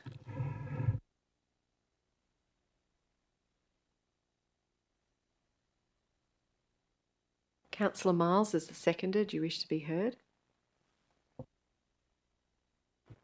Question. So is Councillor Hamer not speaking? You see, you've done your questions, but you don't want to say anything. Okay. No, I don't wish to be heard. All right, thank you. So I do have a question then. From based on what Councillor Hamer said, assuming we should be able to compare this to, say, and I'll randomly pick our Adopt a Verge program, we want this program to go ahead, but if we had to allow for every person in the town who's got a Verge to be able to take up the $500 rebate in 1 year, we are currently not putting that amount of money in our budget, are we? Because we're not expecting everyone to take it up. So if we're not expecting everyone to take this up, but everyone could, just as everyone could take up the Adopt a Verge in 1 year, what do we do if everyone does take up the option for the service we offer in 1 year? How do we cope with the cost of that in a budget that is fixed almost 12 months in advance, and the late surge in demand may come anywhere from the first month to the 12th month of that budget year? So how do we deal with this? Because I think this is how I see what Councillor Hamer was asking, but in a very different context. Mr. Old. You're correct in your assumptions. If 100% of people were to take it up, we would have some pretty tight budgetary things to put in place, but we could do it. So I can't tell you what capital project we might not do. I can't tell you what operating project we might not do or defer, because I just don't know what the value might be. Through the budget workshop, we can perhaps show what that might look like. But for the entire budget, we make assumptions on a whole range of things. For example, how many people might get through leisure. Like, not every resident goes through the leisure centre. So I think we have to just make, for the first year, just to be a bit of an educated guess, and that the team has provided the education around a third pickup. If it's, I think there was a matrix provided in a workshop about what the theoretical biggest cost might be. That will be a struggle to pay for, there's no doubt about that. But as alluded to before, there are a couple of levers that perhaps you can pick tonight to at least minimise that upper risk. It'll be, I suspect we'll probably only know by October, November, December perhaps, as the first one comes through. So through the budget review in March, we could request additional funds at that point, but it's a bit hard to speculate what that might look like. Okay, so if I understand this correctly, this is different. I'll go to another program that we run, which is technically everyone is eligible for, is our CCTV partnership program. However, when it comes to the annual budget, the staff recommend an amount of money be allocated for it, and we actually advertise the service by saying you can apply until such time as the funds available in the budget are exhausted, which actually meant in the heyday of the CCTV program in Vic Park, we were getting reports from residents that the budget was being exhausted probably by the time they hit 6 months into the financial year. So anyone who didn't get their application in for the subsidy by the first couple of months was told, sorry, no more money in the budget, we can't accommodate you. That appears to be a subsidy program for a service that we are offering to everyone equally, but we understand statistically not everyone takes us up on it. But it's not just that, we're actually telling people in our information on the website, you can apply for it until the budgeted allocation is exhausted. But this is different, because what I'm hearing is that we're not going to be telling people the budget allocation could be exhausted in the 12-month period, such that, 5,000 homes find themselves missing out because they did their booking in the year. But I'm trying to understand what is the fundamental principle of difference between, say, a program where we're offering people a service, whether it's a rebate or it's a waste pickup. If we're offering them the service and saying you're all entitled to it, why does the town choose to put a limit in the budget on the amount for CCTV rebates, but is not choosing to put an amount as a limit in the budget for bulk waste pickup services, or are we intending to put an arbitrary amount in the budget to be dealt with later by way of a budget review if the demand turns out to exceed the initial amount budgeted? Mr. Old, is that just the way it goes? That's just the way it goes. So the amount put in the budget will be not arbitrary. It will be based on the third pickup, the third of residents picking up based on other local councils. There is an upside of risk. There's just no hiding from that. I would see, this is probably a little bit my own opinion, I would see it's fundamentally different to the other programs you're mentioning, because waste is a core local government service, albeit I don't know if Verge pickup is required under the War Act. I'm not actually sure, but your bin pickup is. So my personal view is that there is a fundamental difference, given that waste is kind of expected by ratepayers to some degree. It will be dealt through a mid-year budget review. Based on the stats at the time, I don't know what other mechanisms we could do it. If we allocate 100% of pickup, we'll be having a very, very different looking budget than what we're expected. I'm not sure if any of that helps you, Councillor Hamer, with where you were going, but I take the point. If we were going to put the whole of the cost for this on the basis that every household was going to get the maximum, then that would probably speak to a really huge increase in operating expenses for the budget. Councillor Hamer? Yeah, I obviously agree with that point, and I'm not asking for that to happen, but the answer I did receive on email did alleviate that concern that we had a lever to manage the cost of the contract during the time of the contract. I was curious if there was no suggestion from the officers on how we could have an annual cost limit, or is that not advised, or is there just no mechanism for that? Might go to Ms. Adams, whether you want to talk to Mr. Wong about that, but it seems like that might be a pertinent question about this type of contract.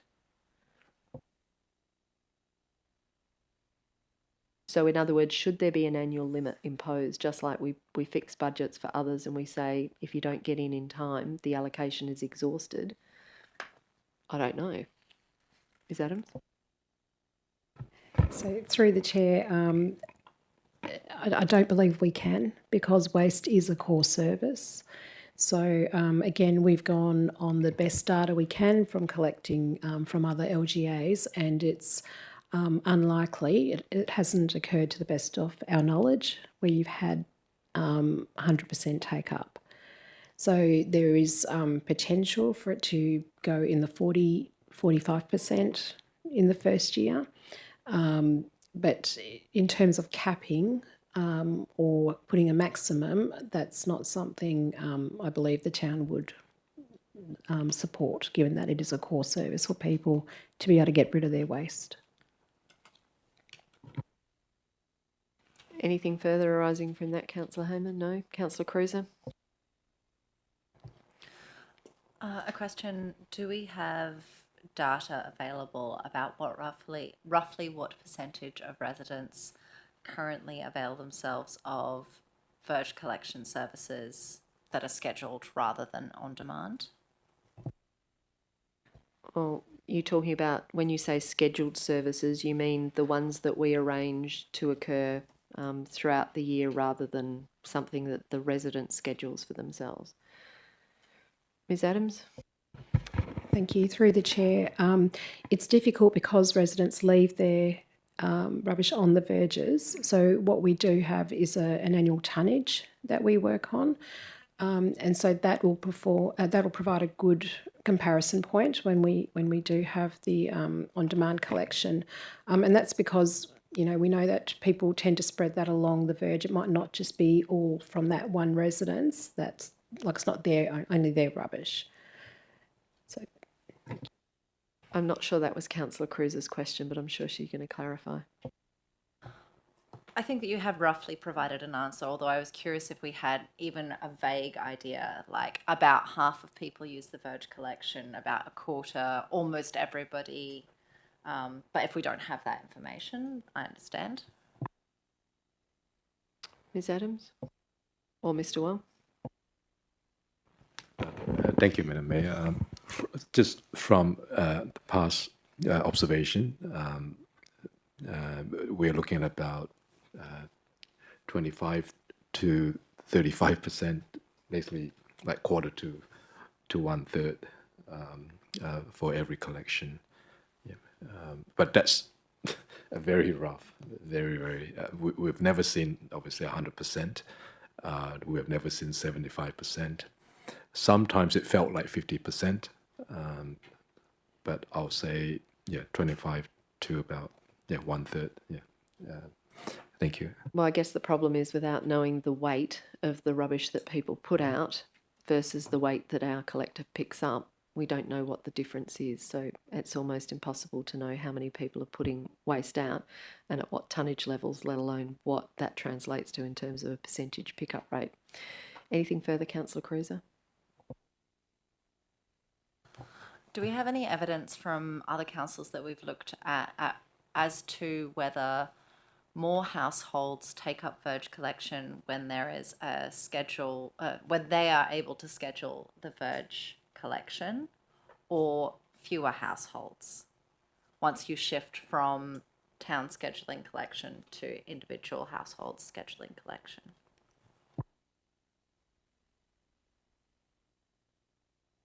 Mr. Wong? Yeah, thank you, Madam Mayor. We do have some information. However, again, it's not definitive. The numbers are pretty much similar between scheduled collection and pre-booked collection systems. However, if we do offer more than one collections per year, or more than one allocations per year, there's definitely evidence that the average or the collections per round is actually not as high as if we offered only one allocation per year. And that's similar for both collection systems. Yeah, thank you. Councillor Devereux. Thanks, Mayor Vernon. I just wanted to ask, in terms of the issue of waste being a service, to what extent does the town have specific plans in place to tackle our goal, or EN2, of facilitating the reduction of waste? I think, Councillor Devereux, we're coming back to the issue that Ms Adams highlighted before about this being beyond the scope of this particular item. You're asking very general, higher order questions about reduction of overall waste and how we're going to tackle getting people to reduce their waste. This is about a tender to award this particular contract for collection of this particular type of waste by this particular tenderer. So I'm struggling to see how that's relevant to the information you need to be able to deal with this recommendation. Are you able to explain why it is that you think that's something that town staff need to answer at this time, noting that you can inquire at any stage about the town's plans for trying to promote reduction of waste? I think it's pertinent because the issue was raised of whether we would get more verge makeovers or safe CCTV programs if we could, whereas in waste case we actually have a town goal to reduce waste. So it seems a pertinent question to ask whether we want to have a goal of increasing the amount of waste that our community can put out as opposed to reducing it, and so therefore allowing for a tender that would contribute to a reduction in waste, and that's been the experience, I think, in other councils in Perth. I don't see how it's at all related to my point about Adopt a Verge and CCTV. That simply doesn't, in my view, have any relevance at all. I do think, Councillor Devereux, that your question has the barest of relevance. I don't think the officers can answer it, but Ms Adams, is there anything that town would be in a position to say? Noting that it's about answering questions about the current item before council for resolution. Thank you, Madam Mayor. I can probably answer that Councillor Devereux's question in relation to, I suppose, the volume of waste being generated, and can point to our strategic waste management plan that will be coming to council, which addresses EN2 from an avoid, reuse, recycle and reduce point of view, as well as just probably looking at this tender as not a way of increasing the amount of waste, but a way of allowing for the removal of waste within households, whether that's green waste or hard waste. Councillor Devereux. Thanks very much. Thank you. Councillor Minson, understand you have an amendment that you wish to make to this item. Yes, thank you. I'd like to move an amendment that point 2 of the officer recommendation be amended to read, endorses a level of service to residents initially comprising of a maximum of 3 waste disposal allocations per year, on the basis that a maximum of 2 of these allocations are hard waste, and that an additional point 4 is included to the officer recommendation which is requests the Chief Executive Officer to review the on-demand bulk waste collection services delivered under this tender at the 12-month anniversary of the contract, commencing as to the effectiveness, financial impacts and user feedback on the services, and bring a report back to Council by no later than the 31st of August 2026. Thanks, Councillor Minson. Before I ask you for the reason for that and seek a seconder, we're just getting the Minutes Secretary to locate your updated amendment that you did send through to Governance later this afternoon that contains both points of your amendment. So hopefully that will be up on the screen in a moment.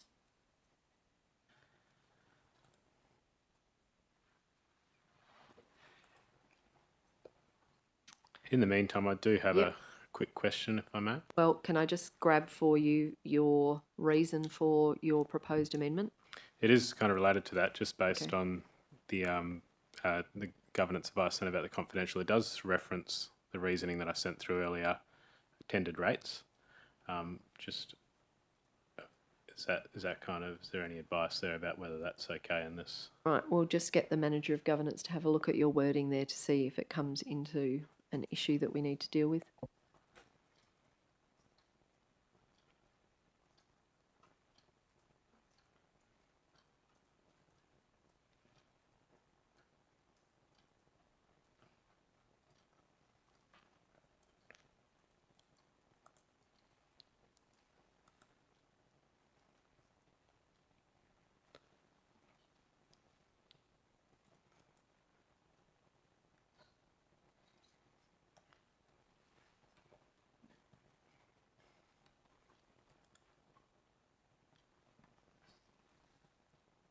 I'll ask the Manager of Governance, Ms Tucker, is there anything you can see in the wording of Councillor Minson's proposed amendment and or his reasons as submitted that might bring us into risk with regards to the confidential material?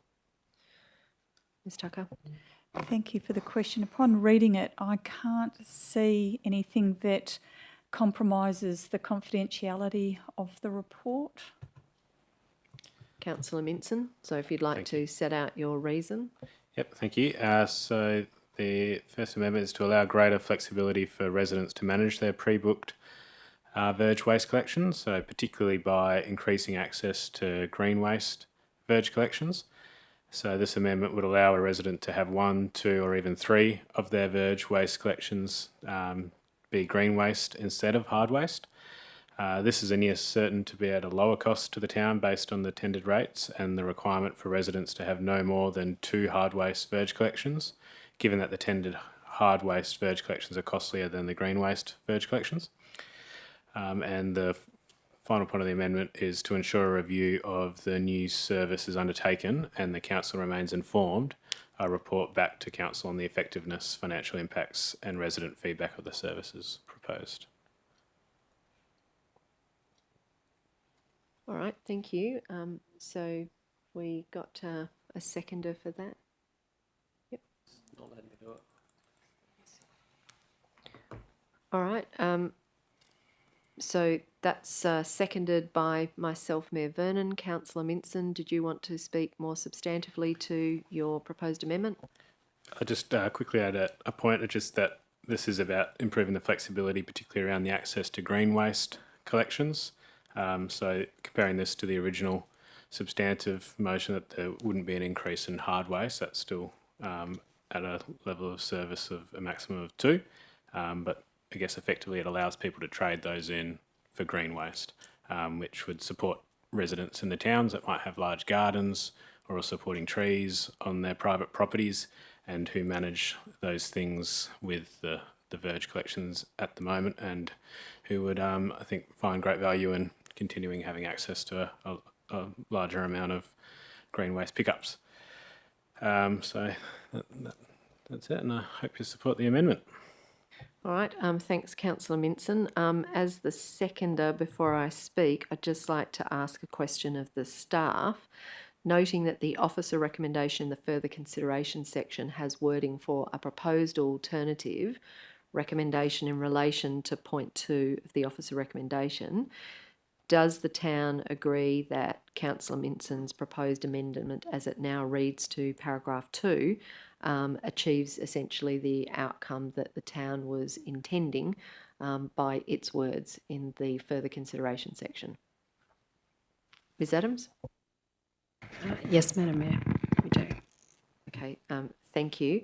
And my final question is, are there any financial considerations of this proposed amendment that would impact on the tender that the town staff would consider should be looked at by council in relation to this amendment? Ms Adams?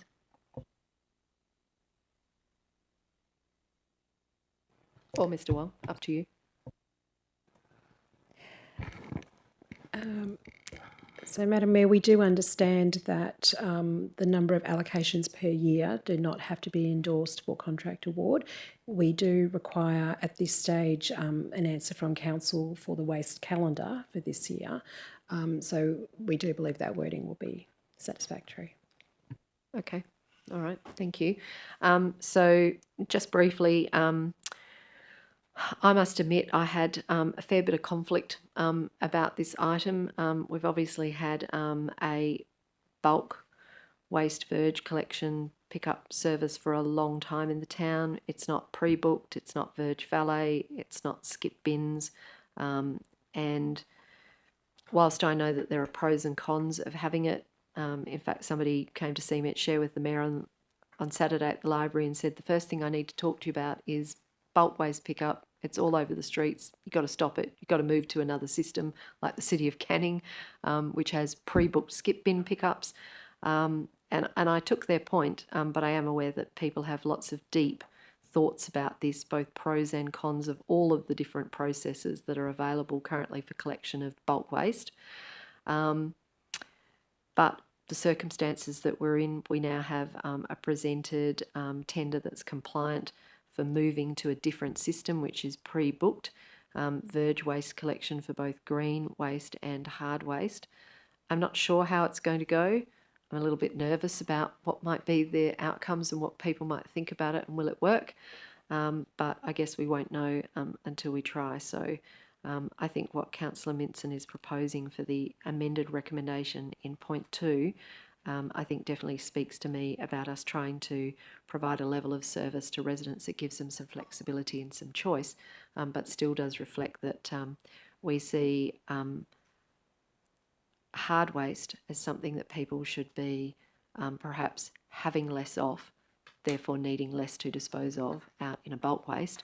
And that goes to the whole question of how we encourage reduction of waste. If people don't think that there's an easy mechanism to throw it out by putting it on their Verge whenever they feel like it, then maybe they won't do it so often and maybe they won't create so much waste in the first place. So for that reason, I've ended up coming down in support of the amendment, so I will be supporting it. Is there dissent to the proposed amendment so I can work out whether we need to go to debate? Anyone? No, I'm seeing no indication of dissent. So on that basis, I declare the amendment is carried unanimously. Thank you. So we now go back to the officer recommendation as amended. And I'm going to ask, is there any dissent to that? No, there being no dissent, I declare that carried unanimously also. Thank you. Item 13.5, is Lathlane Park Zone 1 precinct redevelopment. Consideration of state government's position on delivering the project. The recommendation is that Council 1 notes the letter dated 26 March 2025 received from the Minister for Sport and Recreation regarding a potential transfer of the project development site to the state to enable engagement with Perth Football Club to deliver the project. 2, authorises the Chief Executive Officer to negotiate with the state government to establish the nature and details of the proposed transfer of the project development site, the impact of the proposed transfer on other stakeholders in the precinct, and the terms of the draft contract. 3, authorises the CEO to report back to Council on the draft contract agreement terms when they become available from the state government and a position on the proposal is established by the administration. Can I seek a mover and a seconder, please, for the officer's recommendation?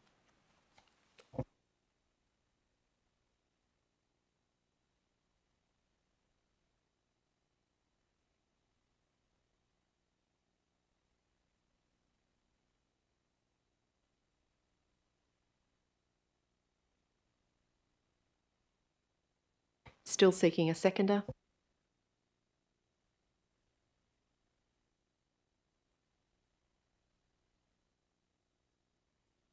So that's been moved, Councillor Minson, seconded Councillor Hamer. Councillor Minson, as the mover, did you wish to speak at this time?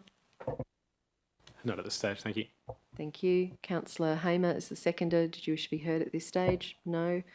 All right, I'm seeking to move an amendment to this item. The terms of the amendment have been circulated with elected members. So the amendment is that points 2 and 3 of the officer recommendation be amended to read as follows. 2, authorises the Chief Executive Officer to discuss with the state government the terms of any proposal received from the state government in relation to options for the delivery and completion of the Lathlane Precinct Redevelopment Zone 1 project. 3, requests the Chief Executive Officer to A, hold a workshop to update elected members on the progress of any discussions in accordance with point 2 above, and B, bring a report back to Council within 3 months of holding such an elected member workshop on the status of discussions with the state government. I'll just briefly outline my reasons for proposing this amendment before calling for a seconder. Point 2 of the officer's recommendation proposes that Council should authorise the CEO to specifically negotiate with the state government about 3 matters on the assumption that those are the relevant matters for negotiation, even though the town has not received any proposal from the state government as yet. At this early stage, rather than preempt or limit the matters for negotiation, it would be more prudent to authorise the CEO to engage in discussions with the state government about any proposals received.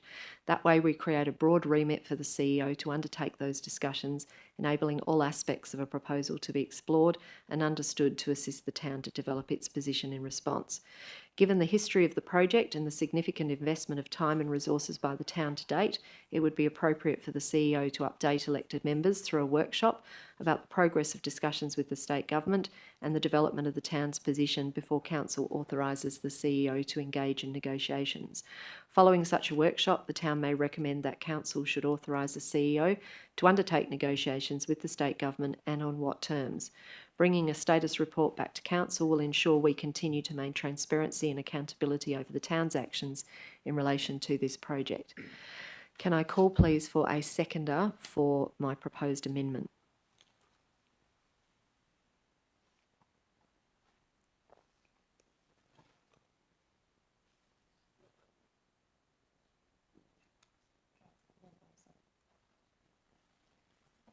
Yeah.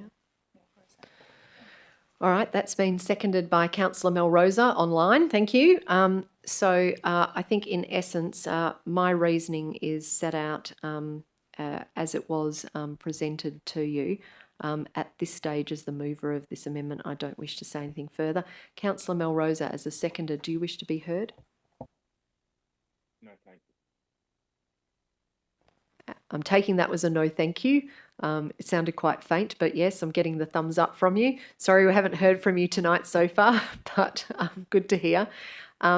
So as per usual, I'm going to, well, given that obviously this is a late direct to Council report and it wasn't at ABF, and obviously I've put forward an amendment, are there any questions in relation to my amendment? Councillor Cruiser. Thank you. Yes, I do have several questions. The first one is, in the staff's opinion, would there be a significant difference in the timeline between the recommendation given and the timeline that we would have for this amendment in terms of how we would be approaching negotiating an agreement with, if we did negotiate agreement with the state government? So direct that question to Ms Adams, the Chief Operations Officer. Sorry, Madam Mayor, could I just ask for that question to be repeated, please? Councillor Cruiser. Would this amendment significantly increase the timeline or decrease the timeline or leave it the same when it comes to negotiating an outcome with the state government? Be likely to, any information on how this would affect the timeline? Ms Adams, and if that's not a question for you, I can direct it to the CEO. I'm happy to take it, Madam Mayor, unless the CEO wants to. Unfortunately, I can't answer that. I don't believe the town can answer it at the moment because we're not aware of what those terms are and what that proposal entails.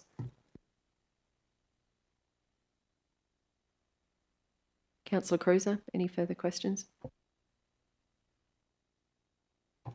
I may be misunderstanding part of your stated reasons, so I just want to clarify before we move to debate and a vote. During this workshop, is this intended to be informational only in terms of the Chief Executive Officer updating us and giving us information, or is this also intended to receive the opinion on council on the progress of those negotiations and what the shape of the draft agreement may look like? Until we know what the proposal is, Councillor Cruiser, it's not possible to answer your question. We have no idea what the workshop will entail. If there is a proposal and it's very detailed, the town staff may have plenty of time to go through that and provide us with all the details necessary. If the proposal doesn't come in until very late and it comes in general terms and it requires a whole lot more work to be done by the town staff, they may decide that there's not much they can tell us at a workshop. So I just can't answer your question, so I don't know. It's just that the wording explicitly says hold a workshop to update elected members, whereas I think that when you talk through your reasoning, you were talking about the potential to take council feedback on board. And I was wondering, during that workshop, to shape the negotiations? Workshops are always about feedback from elected members. So what that feedback will be will depend on what's presented to us.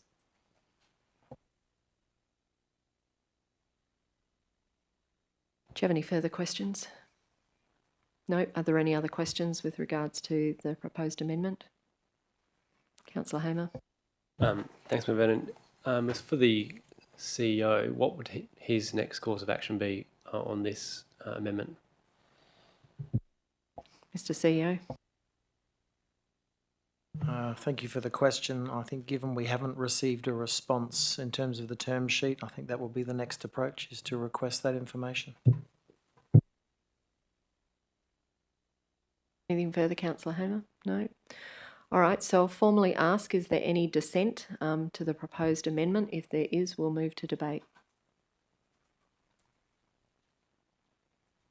No, I'm not seeing any indication that there's any dissent, so on that basis declare the amendment is carried unanimously. Thank you. So we go back to the officer's recommendation as amended, and I'll formally ask, is there any dissent? No, I'm not seeing any dissent, so I'll declare that carried unanimously. Thank you. Item 14 is Chief Financial Officer reports. 14.1 is dealt with by way of the... Oh, that one got withdrawn, didn't it? That's right. So the recommendation is that Council 1 receives the accounts for February 2025 as included in the attachment pursuant to Regulation 13 of the Local Government Financial Management Regulations 1996. 2, receives the direct lodgement of payroll payments to the personal bank accounts of employees pursuant to Regulation 13 of the Local Government Financial Management Regulations 1996. 3, receives the credit card transactions attachment pursuant to Regulation 13A of the Local Government Financial Management Regulations 1996. And 4, receives the fuel and store card transaction transactions attachment pursuant to Regulation 13A of the Local Government Financial Management Regulations 1996. Can I have a mover and a seconder, please, for that recommendation?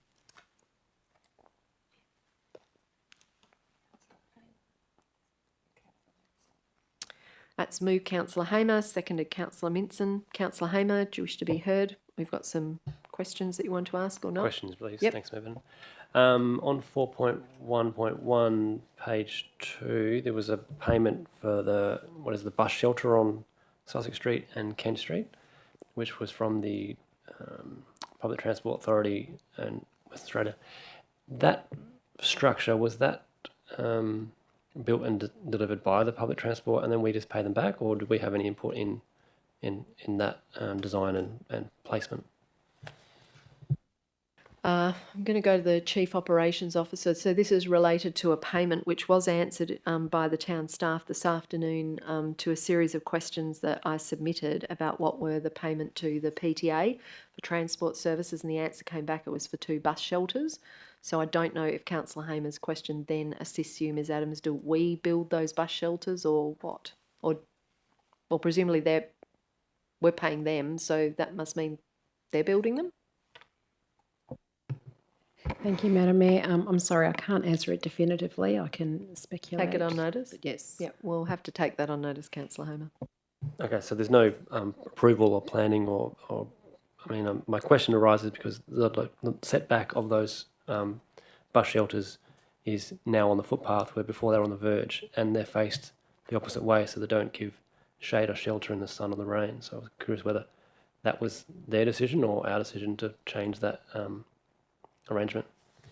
Look, Councillor Hamer, I have to say that strictly speaking, this item is about receiving the schedule of payments made. So getting information about what the payment is actually for is one thing, but then actually asking and digging into the project that was delivered and asking questions about the project, I feel like it probably goes beyond the relevance of this item. Ms Adams, I think, is not going to be able to answer your question, so it's going to have to be taken on notice. So we put it together with the question about the payment of these bus shelters, like who built them and what's the planning design process for them. I think other than that, Councillor Hamer, you'll have to follow up specific questions about whether what was actually built was good or not as an elected member request for information, or questions from members without notice later on tonight's agenda. Thank you. In relation to this particular item, Councillor Cruiser, I've got an indication that you had a question that you wanted asked about 14.1, is that right? I'll follow that up further as an elected member, a request for information. All right, thank you. So we have a mover and a seconder. Is there any objection? Any dissent? No, there being no dissent, declare that carried unanimously. Thank you. Item 14.2, financial statements, February 2025. This is an absolute majority item. The recommendation is that Council 1 receives the financial statements for February 2025 as included in the attachment pursuant to Regulation 34 of the Local Government Financial Management Regulations 1996. 2, approves the budget amendment within materials and contracts to increase waste services verge collections by $200,000 and to decrease consultancy budgets by the same amount of money made up from project management consultancy $60,000, waste services consultancy $50,000, asset management consultancy $50,000, property development and leasing consultancy $20,000, and chief operating officer legal services $20,000. Is there a mover and a seconder, please, for that item?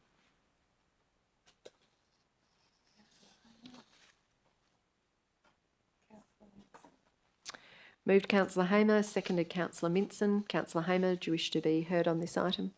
Just some questions, please, Mayor. 14.2, in relation to the extra budget amendment for the bulk waste pickups. Just some background. What's the timeline for the old supplier not being able to achieve the advertised bulk waste pickups for this month and then seeking another supplier?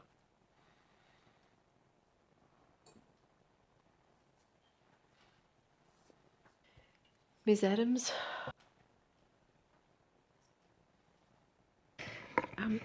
Thank you, Madam Mayor. If I understand correctly, you're asking what are the chances of us not making, or the contractor not making this but scheduled pickup for April and the effect on the budget amendment for that? No, through the chair. My question is that this has come around the same time as the actual advertised dates have happened, and my understanding is the contractor was up till March of this year. So was it at that point in time in March that the contract terminated, that they wouldn't extend, or did we know before that time in March and then had to then look for another contractor? Thank you. So through the chair, we were aware that the contract was expiring at the end of March, so it wasn't a last minute indication. However, we did go out to tender a number of times for that, or request quote, sorry. And the price that we've received does require this budget variation or budget amendment. So through the chair, so we had a number of tenders before the contract finished in March that didn't or weren't good enough or didn't deliver, and this last one has managed to fill that gap. Ms Adams. Madam Mayor, I might ask if you could direct that to the CFO for the procurement part of that question. Yeah, I will refer that off to the CFO. Thank you, Mayor. So the old contract, all the extension has been exhausted. So we did review that if we could contractually extend it, but we just couldn't. We went through the Walga panel, and most waste suppliers are on the Walga panel to tighten up the procurement timeline as allowed within the Act and the regs. The first time we went out, we got nothing. Got no response. I'm not quite sure why. So given that the April pickup was still scheduled, and I think the community are expecting, we went out again after we consulted with C-Suite around the risks of doing that. We went back to Walga, and this time we actually got quite I think 3 submissions. And I understand the one we got can actually do it on the date required, which being this week or next week from memory. So that's where we're at. But in relation to the previous contract, which was your first question, we had no option to extend. That would have broken a number of procurement protocols given the value of it and the contract that was already in place when it expired. Thanks, Mayor. Through the, following on that, so I'm still unsure. The contract expired in March, and we couldn't extend it further. But we did know that, but we didn't go out to tender until after that had happened, knowing that was the case. I think Mr. Old can clarify that. No, so the first time we went out was prior to March. I think it was January or February. I can't recall exactly, but it was definitely prior to that. And then the clock was obviously ticking, so we did that the second round, I think late March, early April, to get where we are right now. That makes more sense. Thank you. All right, thank you. Councillor Hamer, did you wish to be heard on this item? No? No, thanks. All right, thank you. Councillor Minson, did you wish to be heard on the item? No. Is there any dissent?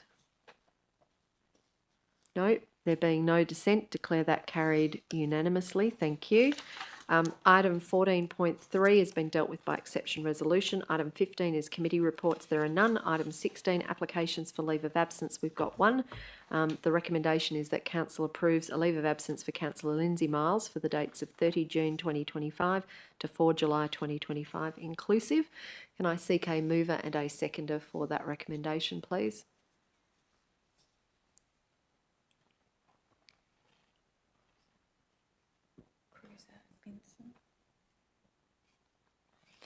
That's moved Councillor Cruiser, seconded Councillor Minson. Is there any dissent? No, there being no dissent, declare that carried unanimously. Thank you. Item 17, motion of which previous notice has been given. This is 17.1. There is one such motion, and that motion is one to be presented by myself. My motion is for Council to approve Mayor Karen Vernon to attend the Australian Local Government Association National General Assembly in Canberra between 24 to 27 June 2025 and to be a voting delegate for the town. The reason for moving my motion is that the Australian Local Government Association's annual National General Assembly is a professional development and networking opportunity involving the largest gathering of local government elected members throughout Australia to learn about the work of local governments across Australia, to develop community leadership skills and to engage in advocacy on behalf of the town. This year's theme is National Priorities Need Local Solutions, and early discounts for registrations close on 30 May 2025. Can I seek a seconder, please, for my motion?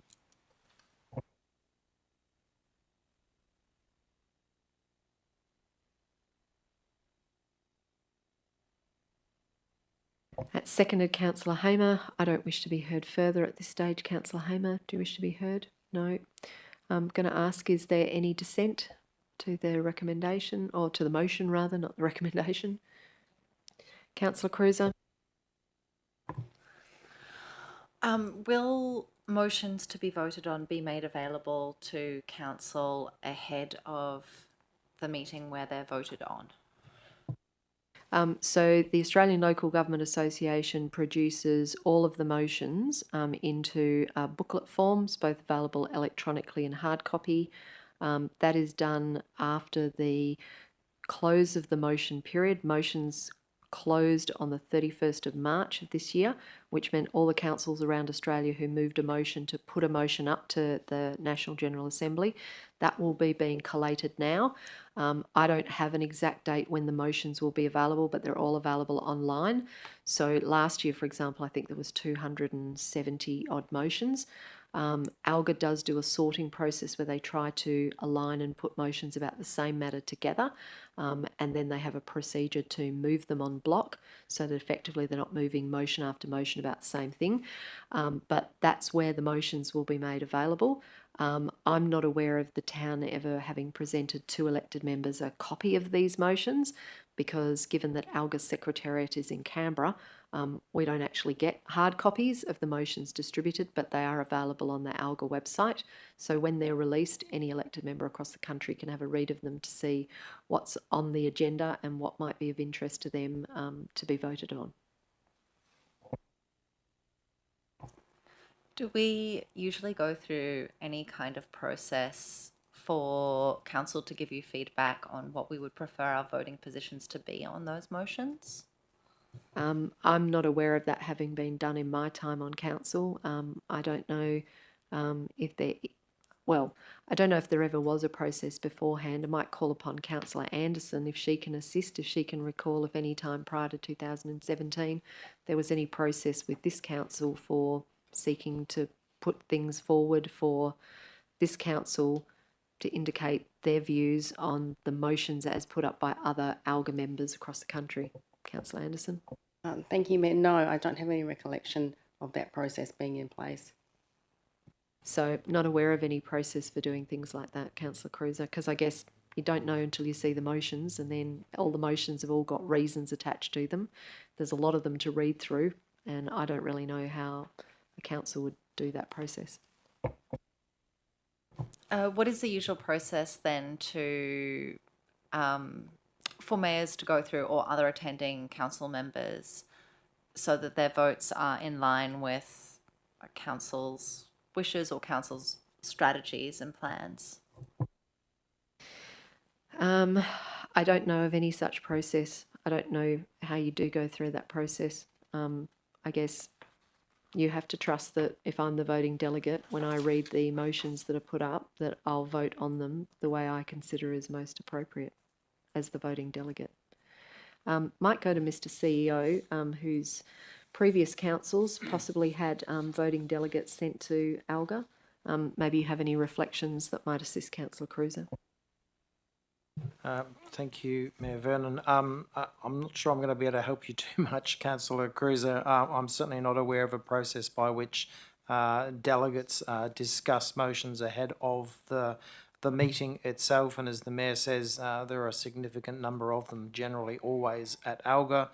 I think the expectation always when a delegate is voting on matters that they are and have at their forefront of mind its council's policies, procedures, strategies and priorities.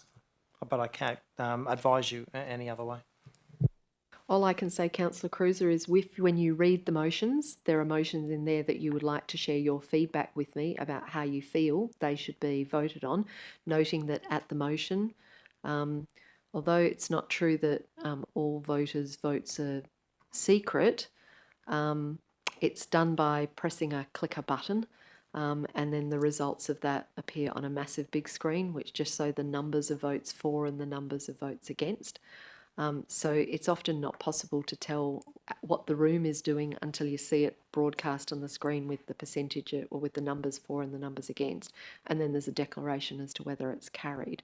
And the intent is that whatever motions are carried are then given to the ALGA board, and actually they ultimately decide which of those motions carried they wish to advocate to the federal government about, which may be some, all or none of the motions approved at the ALGA National General Assembly. So I'm happy to receive feedback from elected members who read all those motions and think there's some that they would like to speak on. What I have done in the past is look for motions from Western Australian councils that might be aligned with us, because there are often, in my experience, a large number of motions that relate to matters specific to the Eastern Seaboard, about which I would find it very difficult to have a view on whether there should be an extension to the Pacific Highway, connecting one local government district to another. I don't know the pros and cons of those projects. There might be a little bit of information in the reason. It might not be enough to encourage me to want to vote on that particular motion. But maybe if it's, something related to climate action or it's something related to reconciliation, these are topics that have come up before, and I just usually consider what does our council have in place about this. And if the motion speaks to one of our aligned priorities, I'll vote for it or against it if it's not in alignment with ours. I don't think it's more scientific than that, I'm afraid. I hope that helps. That does help. Thank you for the explanation of the process. All right, so on that basis, I'll formally ask, is there any dissent? No, there being no dissent, declare that carried unanimously. Thank you. Item 18, questions from members without notice. Are there any questions from members without notice? Councillor Hamer. Thanks, Mayor Vernon.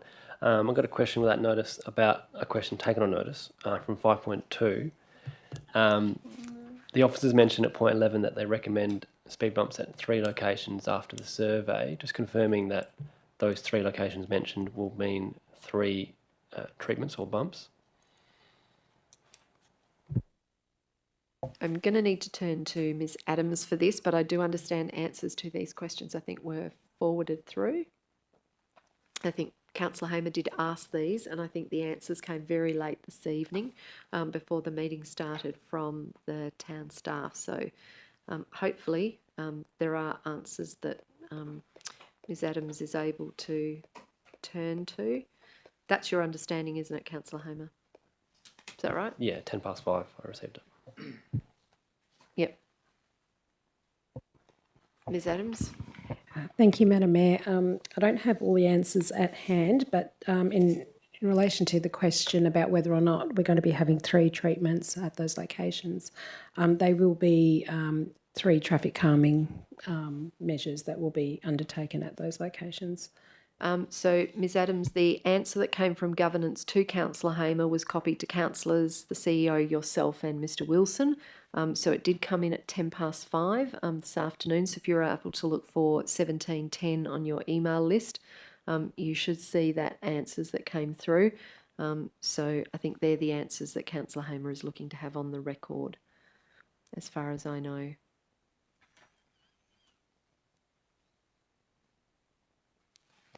If you need, I can forward the email to you now, if that makes it easier. Thank you, Madam Mayor. I do have that email at hand. Just checking if that question is about.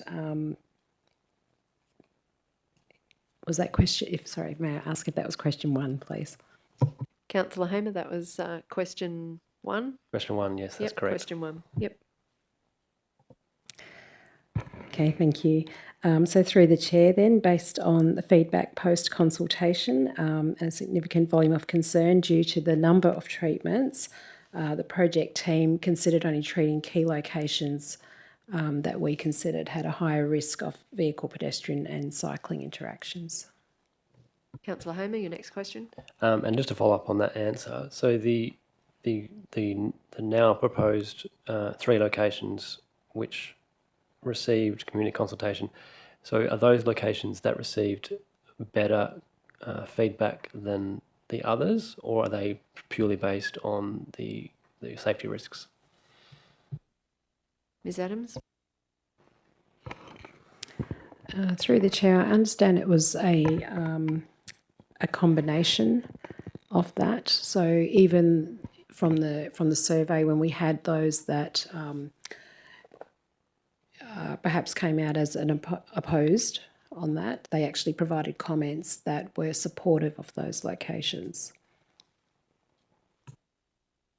And just following up on that, so once that is delivered, the town will be able to show that those treatments and locations were supported by the majority of the residents in the area that did the feedback. Ms Adams? Through the chair, I do believe that is the case, yes. Thank you. And through the chair, my last question, number 4, was it correct in the budget amount of 70,000, which was approved at the December OCM, that'll be enough to deliver the 3 treatments? Ms Adams?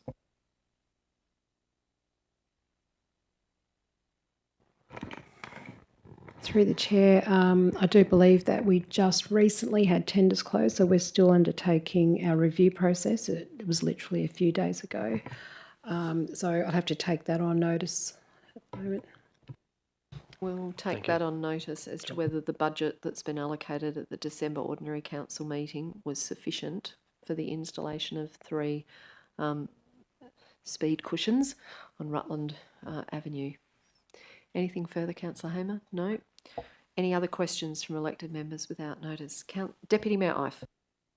Thank you, Mayor Vernon. I did submit this as an elected member request for information yesterday, but it has elicited some further public concern over the last 24 hours, so I wanted to put it on the record this evening, and I don't know if maybe someone can answer me already.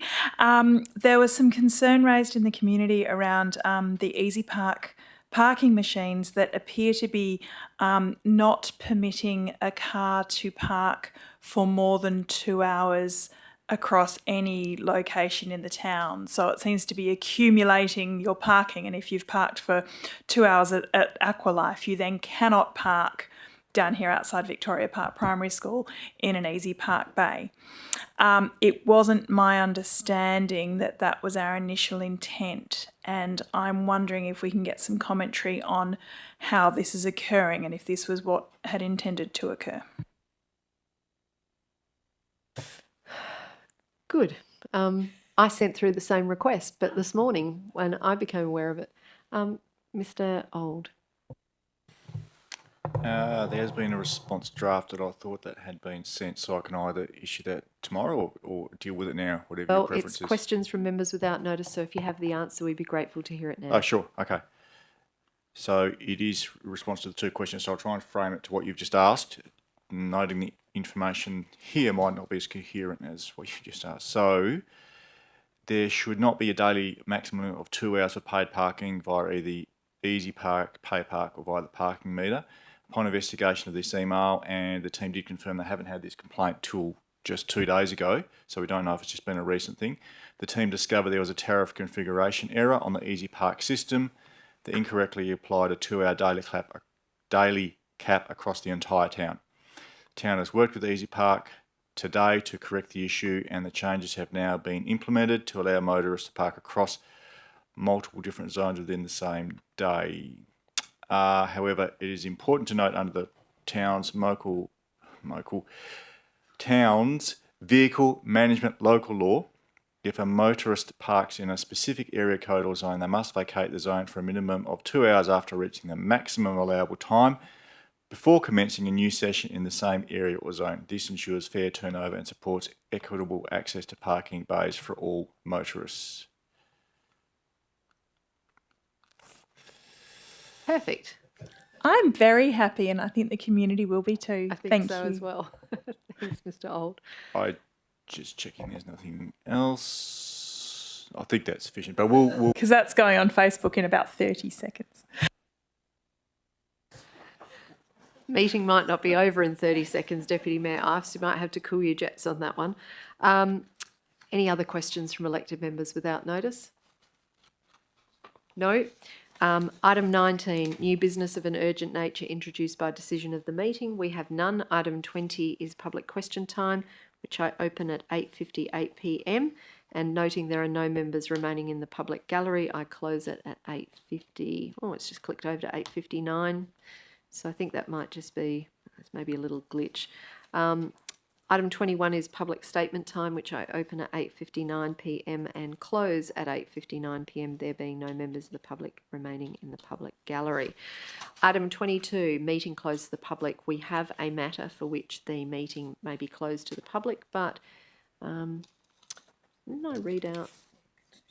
This was dealt with by an exception resolution. That's good. So sorry, I'm not seeing that on here. But that's okay. It's been dealt with by way of exception resolution. So do I need to read that resolution out loud now? Yes. I do. All right. So the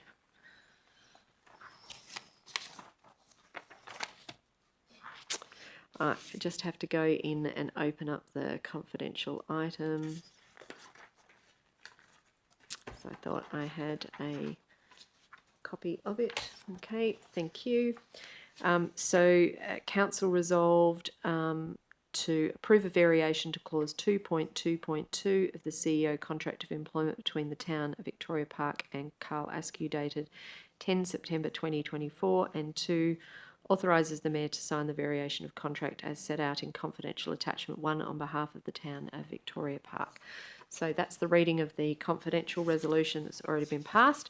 There being no further business of the council, I now declare the meeting closed at 9 p.m.